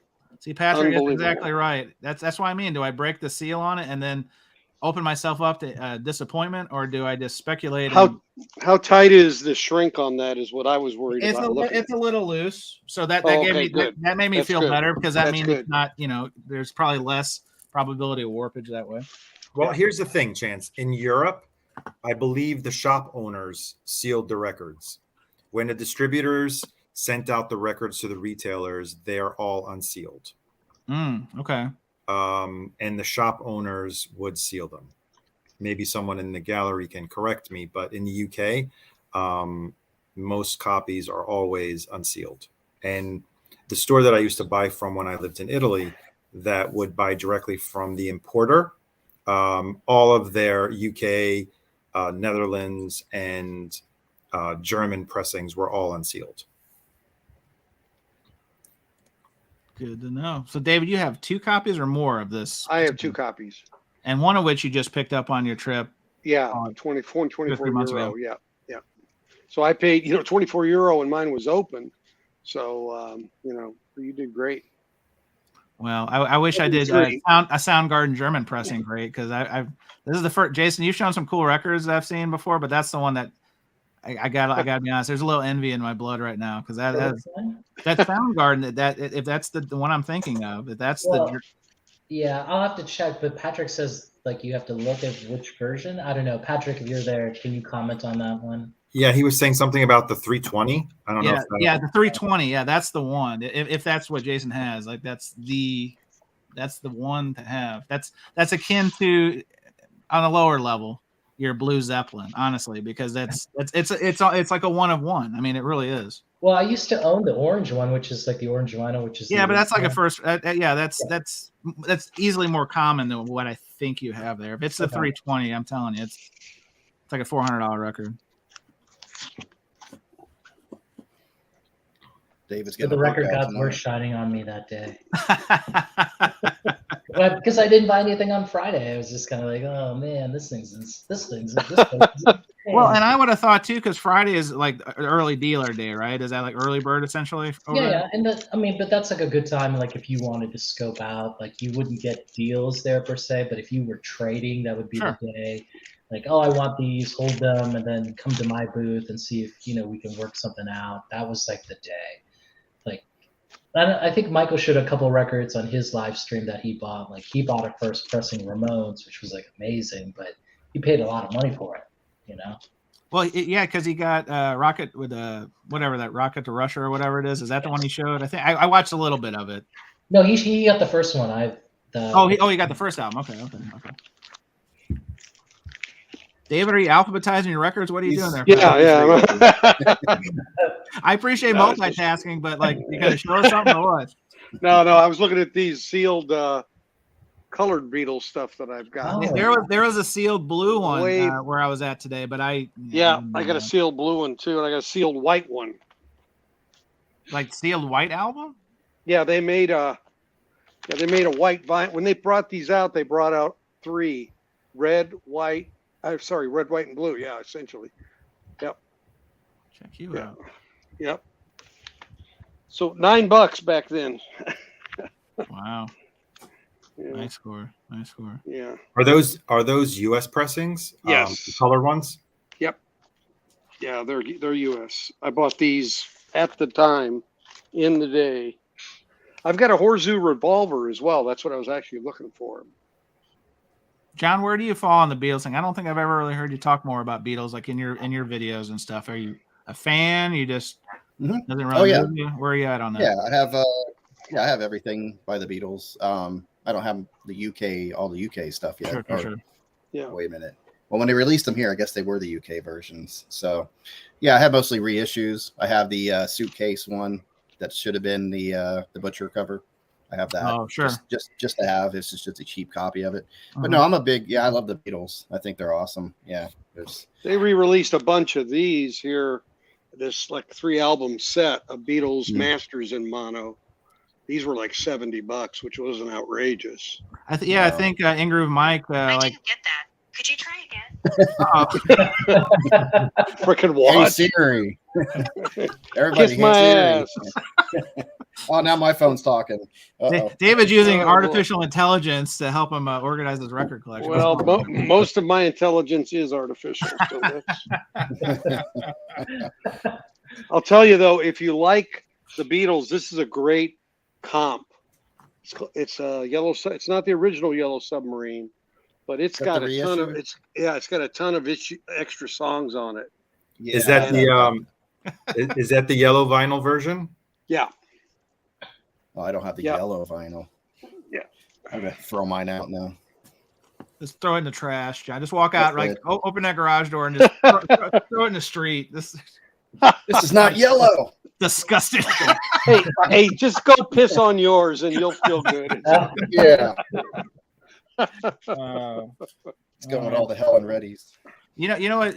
Cheesy? You guys are gonna laugh at me, but do you guys have a record that when you see it in the wild, you almost pick it up every time, even if you have it? Yep. Just to gift it to other people. Yep. So this is my copy. I finally found a copy I'm going to keep for myself, and I'm going to gift the rest away. Here, you ready? You want any guesses? Any guesses? It's not the Macho Man, right? No. That's too easy, Jason. Come on. That's low hanging fruit, Jason. Okay. So you know where I'm going to go with this, right? With the credit? Those are hard to find. Is that the Michael Jackson? Oh, no credit. Nice. No credit for him. Yeah. And you know what's funny is I was just out at a flea market of all things a couple weeks ago, and I found one, and it looked like it was in great shape, and I was happy. I paid $20. Got it home, cleaned it, put it on the turntable. Warped. So I got to take it to my warp guy. But this, I mean, this is the nicest copy I've ever seen. So this is going to be the one that stays with me. But anytime I find an original, I always pick it up because there's so many people who don't know, like, this is the one to get. And, you know, they're like, oh, yeah, I'm getting into records. Like Final Talk with Tavis is a friend of mine, and he's into soul music, but he doesn't have an OG of this. So I'm going to gift him a copy on the road. But that's one of those records that I almost pick up every time. As long if it's like $30, maybe not. 20 is, you know, it's not a big deal. Let's throw down a $20 bill. But yeah, it caught me. Because I honestly, Jason, going back to what we were saying before, I went to one of my locals in hopes of finding that Miles record store they release. And this is vintage vinyl in St. Louis, and they always order Miles stuff. So I was like, well, their website sucks. It's trash. So I went down there looking for that. And then I found like a bunch of sealed like 70s albums and then throw it for, so you know what I mean? I didn't even find the Miles, but it's just how it works sometimes. What did you find, John? That's the canned heat one. I thought it was kind of a cool design. Oh, nice. You know, like paint or something. Yeah, it's pretty cool. It's similar to that Eric Carr in a way. I mean, at least the execution colors are different, but you know, same kind of treatment. Yeah. So one I found today, again, what I was just saying, I went for the Miles. So apparently this was the record store day. This is not the record store day copy, but I had no idea what it was, except it was released for record store day 50th anniversary. So here's at your local Kmart. Oh, I can't get the, there it is. There we go. Look at that. Kmart coming at you. So, but I paid like $20 for it. It's still sealed. So, you know. Okay. Here's some trivia about that album. All right. Hit me. Each side is almost 30 minutes each. Like to the number 30 minutes? Yeah. Okay. It's one of the pressings that has the least amount of dead wax and the longest track. I mean, the artwork is really neat. I mean, I'm not a huge Todd. I I picked up a couple of Was Todd. that an RSD? Did you get an RSD of that? Yeah. Okay. Oh yeah, Arnaldo. Yeah, I got the RSD one, and it's I think it's 56 minutes. The total running order, and at the time, I actually found this out on Wikipedia. It was the longest single disc record Absolutely. made up until then. Yep. And I also found out that in 2019, I think it was, Friday Music did a double vinyl version of this. So probably that is, I don't know. We'll have to see. Does anyone have that? No, because if Joe Ragoso got hold of it at Friday Music, it's shit. So I don't care about it. Yeah, I think this one's cut by Chris Bellman. Good, because I mean Ragoso sucks. If anything's mastered by him alone, just don't even waste your money. Really? The guy has the talent of an ant when it comes to mastering. Wow, those are fighting words.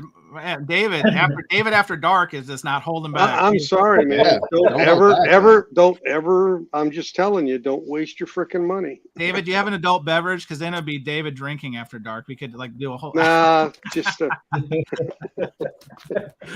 tea. Just to, You don't want to see me drunk, I can assure you.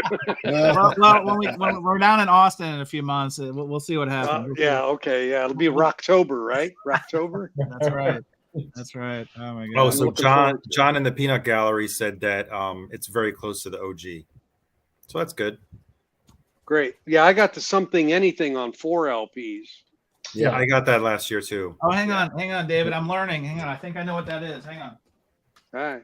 I think it's this. Did you get that? Yeah, did you get that one for me? No, I got it at a sidewalk sale for $2 over the weekend. Awesome. Wow. RSD? $2. No. Just Okay. an original. That's not the Oh, okay. box. That's a great album. Yeah. And then great you album. know, again, emerging Todd Rundgren collection. Even though I barely listened to his stuff, but that's also $2. Really? I mean, I got that last week. Does it have the poster in it? it did not have the post. Actually, that's a good question. I don't. The feel like Todd. it- Yeah. Let's Yeah. see. I sent Todd a hairbrush, but it didn't work out. Let's see. Big reveal. Let's find out if I felt like it came complete, but let's find out. Oh no. No poster. Anybody get the Born Zevon? Because I didn't even see that one.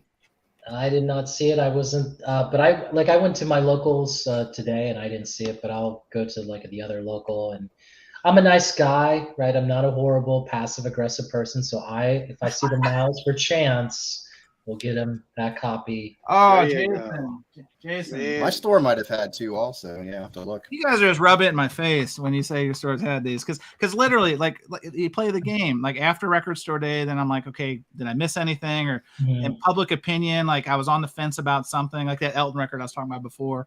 Eric Dolphy was the one this year too that I was kind of like, another $60 jazz record that I might just listen to once. I don't know. And then, several people were like, oh yeah, this is great. Especially because I think they reissued it in 2016 or 17 already. Yes. The only difference was, I think it was Bernie versus Kevin, and this one had different artwork. So I'm like, come on guys. But guess what? Monster Music and Movies in South Carolina had a copy, and I knew that they'll take it out of the package for me. So no seam split. So So you did order that one, right? I did order that one, yeah. Okay. I only saw it at when Arnaldo and I met up. I think it was at Stranded. He had it, and it was like at the side. And I almost thought about trading that Captain Beefheart because I knew the guy working at Stranded, and I was like, nah, what am I doing? Like Beefheart for Albert Eiler? Nah, damn it. How much did they want for that? I forgot.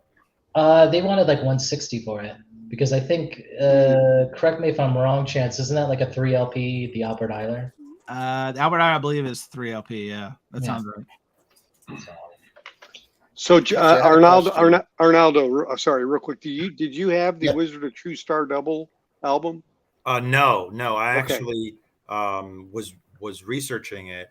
Okay. And I found out that there was an edition on Friday Music, and I think there might actually be not only Friday Music. There was another edition that was also a 2-album set, and I got to find out that there was a super audio CD of it cut by Kevin Gray. So I did a little bit of research on it. Well, the Friday Music one is in fact remastered by my buddy Joe Ragoso. So, and I have the page up. Ragoso, no soul Ragoso. Yeah. Wow. Hey, John, I got a question for you. How's your jazz journey going? Because we've talked about that on the stream before about, dipping our toes into jazz. And I don't know if you heard this, but recently I was jazz shamed. I was on the Jazz Bums Discord server. And I found, well, you guys can see where this is going. And I won't name names, but you can probably figure out who the guilty party was. But I'm at that sidewalk sale I was just talking about. $2 a record. And I was like, here's some jazz. I'll take a flyer. And so I took a flyer on, let's see, make myself big. So I took a flyer on this Freddie Hubbard white label promo. This is like a late 70s copy. And then a couple of Stanley Turrentine albums. Okay. These aren't the heavy hitters, but for $2, I'll try them. Right. So I ran to the Jazz Bums Discord server and I said, hey guys, are these any good? I wasn't like saying like, look at me. I was like, are these any good? And a certain fella from Santa Monica took a Herculean shit all over me. Wow, I wonder who the fuck that was. So needless to say, I don't think I did that well on them. But to me, that's what the sidewalk sales are for. It's like if it's a clean copy and it's something I'll flirt with, because you can always move it. I can always put it in a yard sale. I can always take it to my local record show and at a minimum get my $2 back. Hopefully, I could get 5. I'll just throw it out there for 5, and maybe I split it at 3, but. Hey, it is what it is. So anyway, John, so that I kind of sidetracked there. So how's your jazz journey going? I know you said you did the Art Blakey record store day. What else is going on in your jazz adventure? There was a recent one. I was trying to remember his name because I'm still learning as I go. I'll go into store. I'll see Tone Poet, Blue Note puts a new one out, and I'll stream it real quick and take a listen to it, and I'll purchase it. I think it was Carmel Jones. Remarkable Carmel Jones was a recent one that I got that I liked a lot. Is that a newer artist? I'm not familiar. No, Carmel Jones. This is from 61. I think that's the one that was like I'd never seen the artist before. I don't know how popular he is, but I really liked it. It was like a hard bop, and that's what I'm finding that I like. But I'm kind of going slow through the journey, not just getting excited because I love the album covers, and I'll just buy a jazz album because of the album cover because they're so freaking cool. Sure. I'm trying to slow that down a little bit, and listen to the album first. And I'm finding they always say Donald Byrd is a big one, but I can't find any good ones that I like from him, or they're very rare and hard to get a hold of. So. That's kind of one that's I have a curiosity for, but I really haven't found anything. But I had a question. So anybody familiar with this one? Because this was that record store day. Canned Heat? Yeah. Like the background, because it's interesting because they had Rolling and Tumbling on here twice. And it's just weird that they did that. But I guess I was looking just now and it said one has harmonica and one doesn't have harmonica. But is that a reason to put the song on there twice? I mean, it's a good song. It's a good version of Rolling and Tumbling, but I just thought that was interesting. I don't know if David or anybody had any information about that album. No. Yeah. I've just never seen that before. I think that one's like a comp. I'm not sure what the era is, but what I know about them, this is a funny story about them. They're actually the Bear and who's the other guy? The Owl. They were huge record collectors, and they would go. You have to think about this was the 70s, so they would go to some place like Sun Records or whatever, some label, and they would have dead stock of amazing, rare 45s, maybe blues 45s, right? What they would do is they would take one from the stack and then smash the others, and they'd be like, "Now I have the only one." Wow. Okay, power move. Wow. I know these guys were not very nice, but again, talented musicians, but they were playing that record game, Wow. It's crazy, What a time to be alive. Arnaldo, what about your jazz journey? I know we haven't talked about it in a minute, but you would put a list together, and how's that? You have a jazz guy, like I think is essential to have a jazz guy. What's going on in your adventure there? I'm catching up on the miles. Okay. So the repressing of all those prestige ones. Oh, from Acoustic Sounds, yeah. Yeah, Steamin', Cookin', and no wait, Cookin' is coming out on the OJC, right? I think Steamin', Relaxin', and the other one I got. Yeah, I love that album, David. That's great. I haven't had a chance to listen to them yet. Oh, yeah, Dave. I got the Ahmad Jamal. Nice. Mono. You got the recent Jamal read? Yeah, I actually was at a store, I want to say over a year ago. It was like maybe a year and a half ago. And while I was browsing, I was hearing this really cool music, and I'm like, wow, I really like this. And I said, hey, what's playing? Oh, here it is. It's Ahmad Jamal. How much is it? Oh, I can't sell it to you because it's on hold for someone else. So I've been looking. What kind of stores are you going to? The Awakening, and so it's on my list for like over a year and a half. And I come to find out that it was really a hard record to find until they just repressed it. So yeah, I was happy that got repressed. I haven't heard it yet. I know it was pressed at the Third Man plant. Nice. Yeah. Detroit, yeah. Like the what's the one they released in December? The other Alice Coltrane, right? Yeah, the Patah. Yeah. I never know how to pronounce that. Just ask Jason. He knows. Jason, do you have an original of that? I'm just gonna guess. Yeah, I do. Yeah, of course you do. Yeah. It's right here in my Jazz back Bums pocket. Mike knows, right? Jazz Bums Mike, you're right. Like when he knows that I have the original. Like, yeah. Did anybody pick up the Lou Donaldson when that came out? Yeah, I have that. I think I have that on pre-order from Amazon. So yeah, I'm kind of like on my Miles journey. I also pre-ordered the VMP Miles box. So I'm kind of concentrating on Miles for now because I think he's the artist that I kind of dug amongst the various recommendations that I got, and I can really relate to Miles quite a bit. Some Coltrane albums too, but some require a little maybe more refined taste or knowledge or sense. Let's call it sensibility towards jazz to fully appreciate certain Coltrane albums. Sure. Yeah, early Coltrane I like. Yeah. What was the one he did? The blues. Coltrane plays the blues. Do you have that? No, I don't.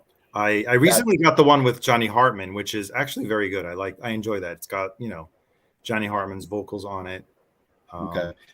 Yeah, I was having a hard time getting into Coltrane. My friend recommended Coltrane Plays the Blues, and I love that album. It really brought me right into there.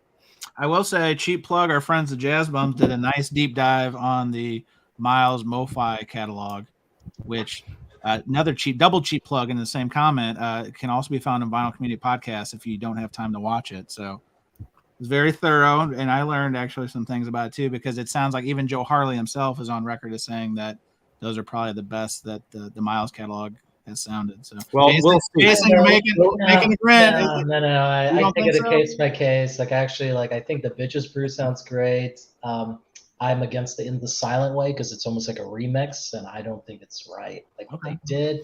But then again, if I was Miles Davis, I wouldn't care. I'd just be making money, And he'd be covering something like maybe he'd cover UB40 or I don't know. That's what Miles would do now. Like he would just cover like some popular songs of the day, Good stuff. So David, what's been going on with you? I know you put out that Robert Ludwig video, which I enjoyed. You're talking about the real story behind the RL, and you're very thorough as usual. What's been going on in your world? Well, I did an interview with a lady who grew up in the 60s and was one of the Beatle maniacs of New York, saw the Beatles 3 times, has tons of memorabilia and a bunch of OGs of Beatles stuff. David, did she see them at the Forest Hill Stadium when they played? Which stadium? Forest Hills Stadium in Queens. I don't know that she mentioned that one. I know she mentioned Shea Stadium. You mentioned, well, Shea was after. I think they played. Yeah, and she was in Philadelphia. She lived in Philadelphia. There he is. What's up, Wyoming Dave? Oh, Hey, hey Dave. there.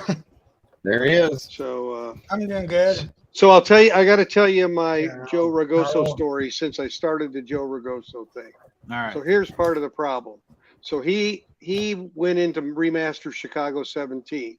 And Friday Music got the bright idea if they gave credits to Lee Longhane, who's one of the trumpet players in woodwind players. I'm not sure if it's trumpet, but they put his name on there too with him. But he didn't really do anything in the mastering. And Chicago listened to it and they said, "This sucks. We don't want to put Lee's name in the master credits." And they said, "You already signed a contract. It's going in there." Oh wow! And it sounds like crap. John, that's impressive that you literally were able to look at you. You're getting it. You're getting it. You've got. I'm good. You've got the I'm prop. keeping it. Way to Look go. at this. There you go. Good man. Chicago.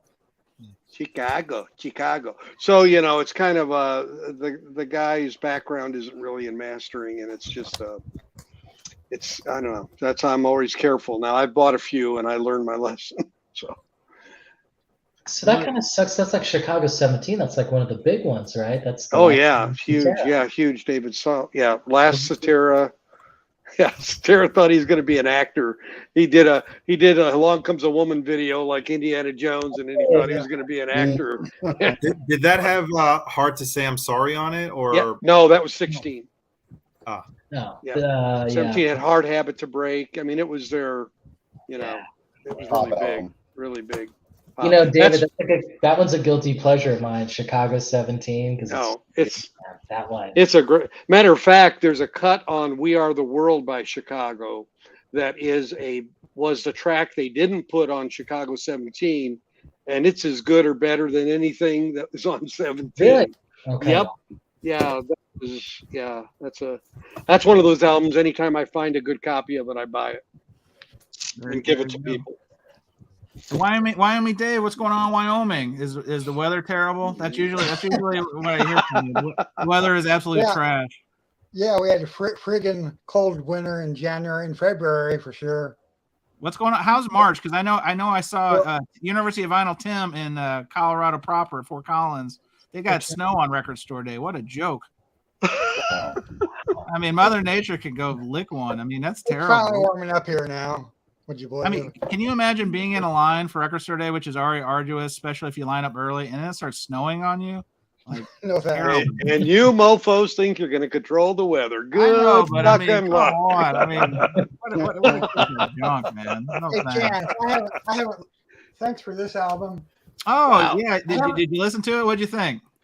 I've only Let me listened see to two it. Let me songs see so it. far.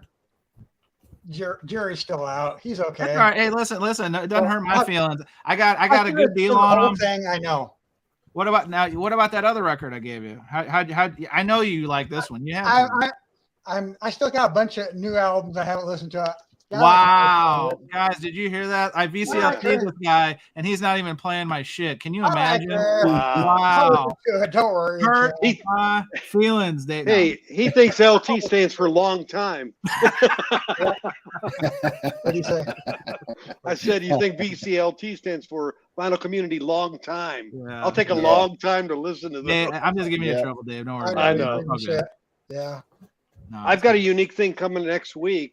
I'm going to be doing a live vinyl shootout with another person who's never been on YouTube before. Well, that's a great tease. Is it somebody that I mean, can you spill a little bit more of the tea there? Like, is this you don't know the person? they're a great they're in the VCLT, but they've never been on camera. Are they they have a YouTube channel? Nope. Are they a Hoffman Forum? Nope.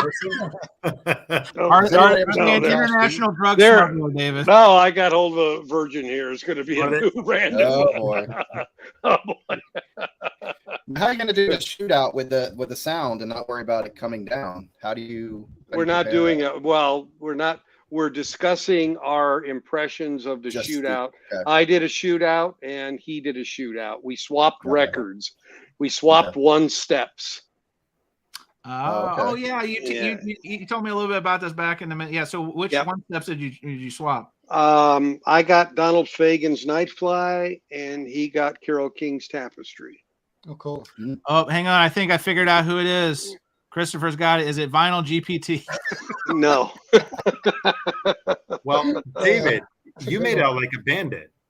Yeah. I didn't say I was giving it back. I just, to make up for a Donald Fagen Nightfly. Yeah. No kidding. Yeah, you're right. I did. You're right. I did. But yeah, he was kind enough to do that. He actually picked the Nuggets thing up in. He lives in Lubbock. Oh, that's your Nuggets Connect. Okay, cool. Yeah, thank you for me. You saved me the trouble of shipping that to you. Yeah, well, I didn't. I really wanted someone that I could get it from, handoff instead of shipping. Yeah. No, I get it. Yeah, but I had all the. I guess I just needed to go to New York to get any number of copies I wanted. Right, Ronaldo. Yeah. Wow. Jeez. Yeah. Yeah. Jason, what were the other? I don't think we got into it. So the Miles record. What other Record Store Day stuff did you end up getting? I got one more, and I got this at Academy. And Academy Records. Oh, the this is Raphael. the other one, yeah, this is the one that I couldn't find. My friend said he couldn't get it, and then luckily this was at Academy on on 12th, I think. So 12th, I was lucky. It was there. So woohoo! Cool. Well, I bought it because of you. I haven't listened to it yet. I cleaned it and I have it ready to listen to, but if it's bad, you're gonna hear about it, Jason. Okay, hold back up again. You clean new records. Yeah. Oh yeah, absolutely. I process absolutely. them. Yeah. Absolutely. I don't either. I put them in for 5 minutes in the degritter, and then I leave them, and then I'm ready to. Brandon, Mr. Hall of Fame, has got me on this one about cleaning your records, and so if I don't do it right when I get them, they're just going to sit in a pile or they're going to sit on the floor. So I found that I got to do them right away, and then I'm more prone to listen to them. So then I don't have to. Yeah, you look at what comes off those new records, and you realize you got to do it. Especially again, I'm gonna go on my soapbox. Sorry, fellas. These new records being made with the damn paper sleeves. Can we stop this? Oh my God! Yeah, it is time. Yeah. I know Jerry Springer just died, but we need to have a leader in the media to help us because we've got to change. I know Arnaldo, you're fighting a good fight behind the scenes on that level, but for Pete's sake, all these. I mean, I would say 80% of the Record Store Day records I opened to clean already. Paper flipping sleeves. Stop. Where's that Susan Powder later? Stop the insanity. Where is she? I got quite a few that did have polyline sleeves. That's good. Like what? Which ones? They're probably not good. The Stevie Nicks has the polyline sleeve. Yeah. Speaking of another one that you can't play the long game on because I got in trouble with my wife because I was like, I didn't buy it at first because I knew I was going to my friend's shop and I wanted to spread some of the business. Sold out everywhere. Well, going back to my list, that hold on a sec. The top talent. It's number 4. It's right after the Lovenstein, whatever that's called. Yeah, my wife was a little upset. I did end up tracking a copy down at Plaid Room that Sunday morning, but I couldn't believe it because again, that's kind of like the Miles story is that every Record Store Day they've got, it seems like they've got a Stevie title and it's in the bins for weeks. Hell, they still have, I was at my local today and they still had the Belladonna Record Store Day from a year or two ago was still there. I mean, 2022, but not this one, this live recording. I mean, my theory is, and I've said it other places, is well, this is the first time it's been on vinyl. So whoever had a Belladonna probably didn't go out to buy the Belladonna because they figured I already have it. So that's fair.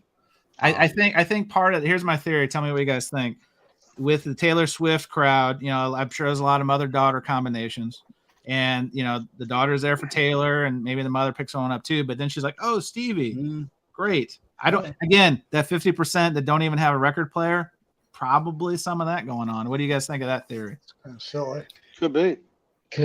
Most of the mothers that I saw were just wanted to get out of the store after their kids picked up the store. So they want to get the Starbucks to get the hell out of Dodge. I can appreciate that. I get it. Now, I hate gold vinyl, but this is one of the best sounding recordings I have of a general release.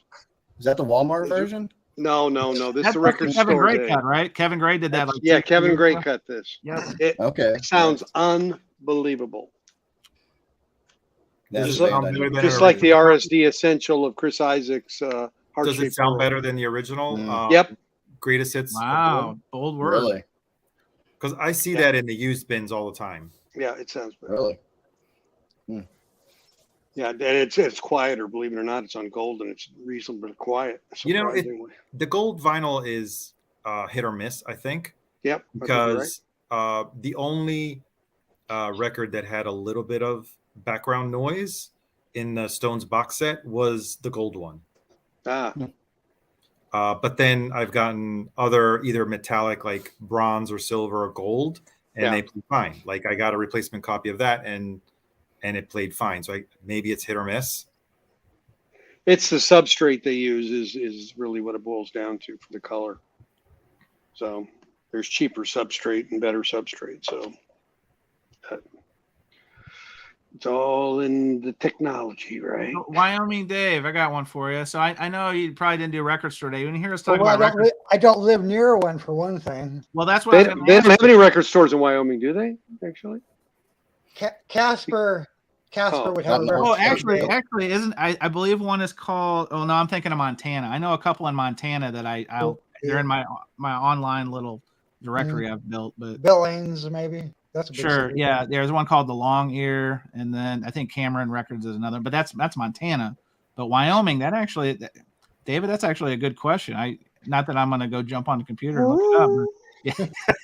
But yeah, that Planet of the Apes thing. Woo! Yeah, here come the people with like the frocks and stuff, and the Wyoming. I just typed record stores in Wyoming in Chat GPT and it laughed. He laughed at you. But my question, Wyoming, Dave, is so not a lot of record stores there. I mean, do you hear us talking about this, and does it motivate you to like track down any of this stuff, or are you just like, it's not really my bag? Not really. No, that was a quick no. Well, I didn't even get it out of my mouth, and you said no. Chance. Oh, sorry. We did have a store here. We did have an independent used CD store here a few years ago that did a record store day for 3 years. He's too busy looking for Ricky Nelson records. Hey, Wyoming Dave has got the most. He's got the most obscure collection because he shows things I'll be honest, I've never even seen before, and I thought I've seen some stuff. I mean, Wyoming Dave is pulling. I mean, these things are like Smithsonian. I love jazz music. Yeah, I got a lot of jazz albums. All right, but where do you find most of that stuff, Wyoming Dave? Is it like not in Wyoming? Well, not in Wyoming. He crosses the border. That's right. Yeah. What state do you go to get some of your clothes? No, I'm just kidding. Do you go like yard sales? Yard sales. I found some jazz records once in a while. I've been to thrift shops from out of town once in a while too. Good stuff. This is interesting. Well, fellas, I think we've had a good stream. We'll kind of wind it down here, but closing thoughts. Arnaldo and Jason have had enough of us. They've had enough of our disparaging Wyoming. They're big Wyoming fans. We offended them greatly. They have had enough Wyoming bashing. Somebody we know is peeing in the snow as we speak. No, sorry, I had to get some water. Oh, no worries. Yeah, no worries. Fill her up. So let's go around the horn. So we'll just kind of close out. Anything new going in the YouTube world and or your record collecting journeys? Music Talk with John. I know you've diversified. You have 2 channels, so that's a lot to manage. You've got the you've got the movie stuff, and you've got the walk and talk. So what's going on over there? Yeah. Well, I'm also running my daughter. She has Rolling. Oh, Allie. Yeah, Allie. I'm sorry. So yeah, I'm running 3 channels, doing 2, 4, 6 shorts a day. Music Talk with John, YouTube mogul. Yeah. So it's the shorts are definitely paying off, whatever you think of them. But I keep them out of the subscription screen stuff. Right. Yeah, so you had a good video showing how to do that for sure. Yeah. So just keeping up the walk and talks. I was trying the movie reaction thing. I did Spinal Tap. That's a lot of freaking work. So I don't know. Just between finding the time and then keeping every clip down to 6 freaking seconds so I don't get a copyright claim. So if I ever make money off of this thing, YouTube doesn't take it away from me. But I did my School of Rock. I actually did that, and it didn't get a copyright claim. So I actually did a pretty good job on that. But no, just keeping up with the channels, trying to, keep fresh with my ideas and just filming a video when a thought comes to me kind of thing. So no big plans on the horizon. David, I know you kind of teased it, so you've got a couple things in the hopper. Yeah, With your yeah. channel. What's going on? I got part 2 of my interview with the Beatlemaniac lady coming out this weekend, and then next week we'll do a live stream of our findings from the shootout of the one step of Fagan's Nightfly and Carole King's Tapestry. They will be surprising outcomes. That's all I can. Really?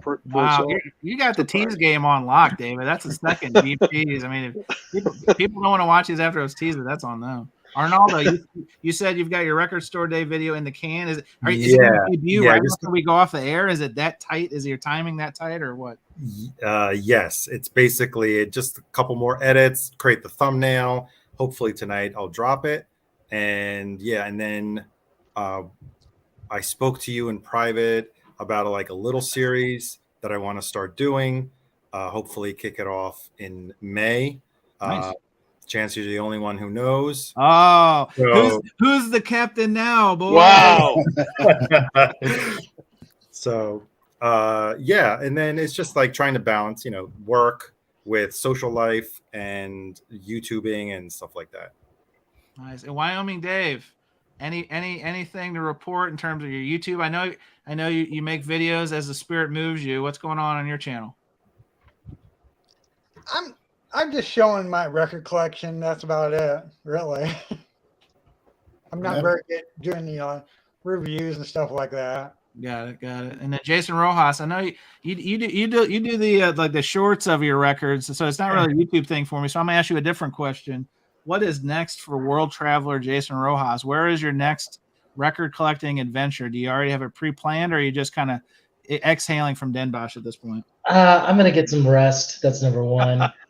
Number two, I will make a video about the stuff about the Den Bosch. That's start making videos again. Number three, I'm looking forward to meeting you in Austin in October. Hey, again, Austin, it's gonna be a VC meetup for all ages. Take some of that 45. We're gonna really just do it up right. We're gonna get some barbecue.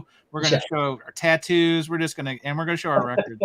And you know what? When Jason gets that $25 record, that's really $250. We're gonna high five the hell out of them. That's what we do, and that's America. That's what America does. America. I'm kidding. America. Jason, you should go to Wyoming. I hear they have some good record shows down there. We could start one, right? Yeah, we're gonna start it. We're gonna find a tree. We're gonna carve it out. Hey, Wyoming Dave, do they have airports there? Yes. Yeah, like that. Come on down. Wow. What was that Disney movie, The Rescuers? You had to find a big bird to get out. Oh, yeah. See Wyoming Dave, poor guy. He comes up here late, and you're just getting it from all angles. These guys are ruthless. Flap your arms. Come on, Dave. There you go. Get out of that. that. All right. Well, let's wind it down. All right, guys. Everybody's been watching. First of all, thanks for the dais. Everybody on the dais for one doing the first part of this, and obviously the freestyle portion. Everybody in the Peanut Gallery, appreciate you. Really happy you guys tuned in, and we'll do this again. We're trying to do it every 2 weeks, so not next Thursday, but the week after. So that would be May 11th, I think. Yes, sir, May 11th. So we'll see you then. Thanks for tuning in. All right. Hey, see you guys. Bye, guys. Thank you. Bye, everybody.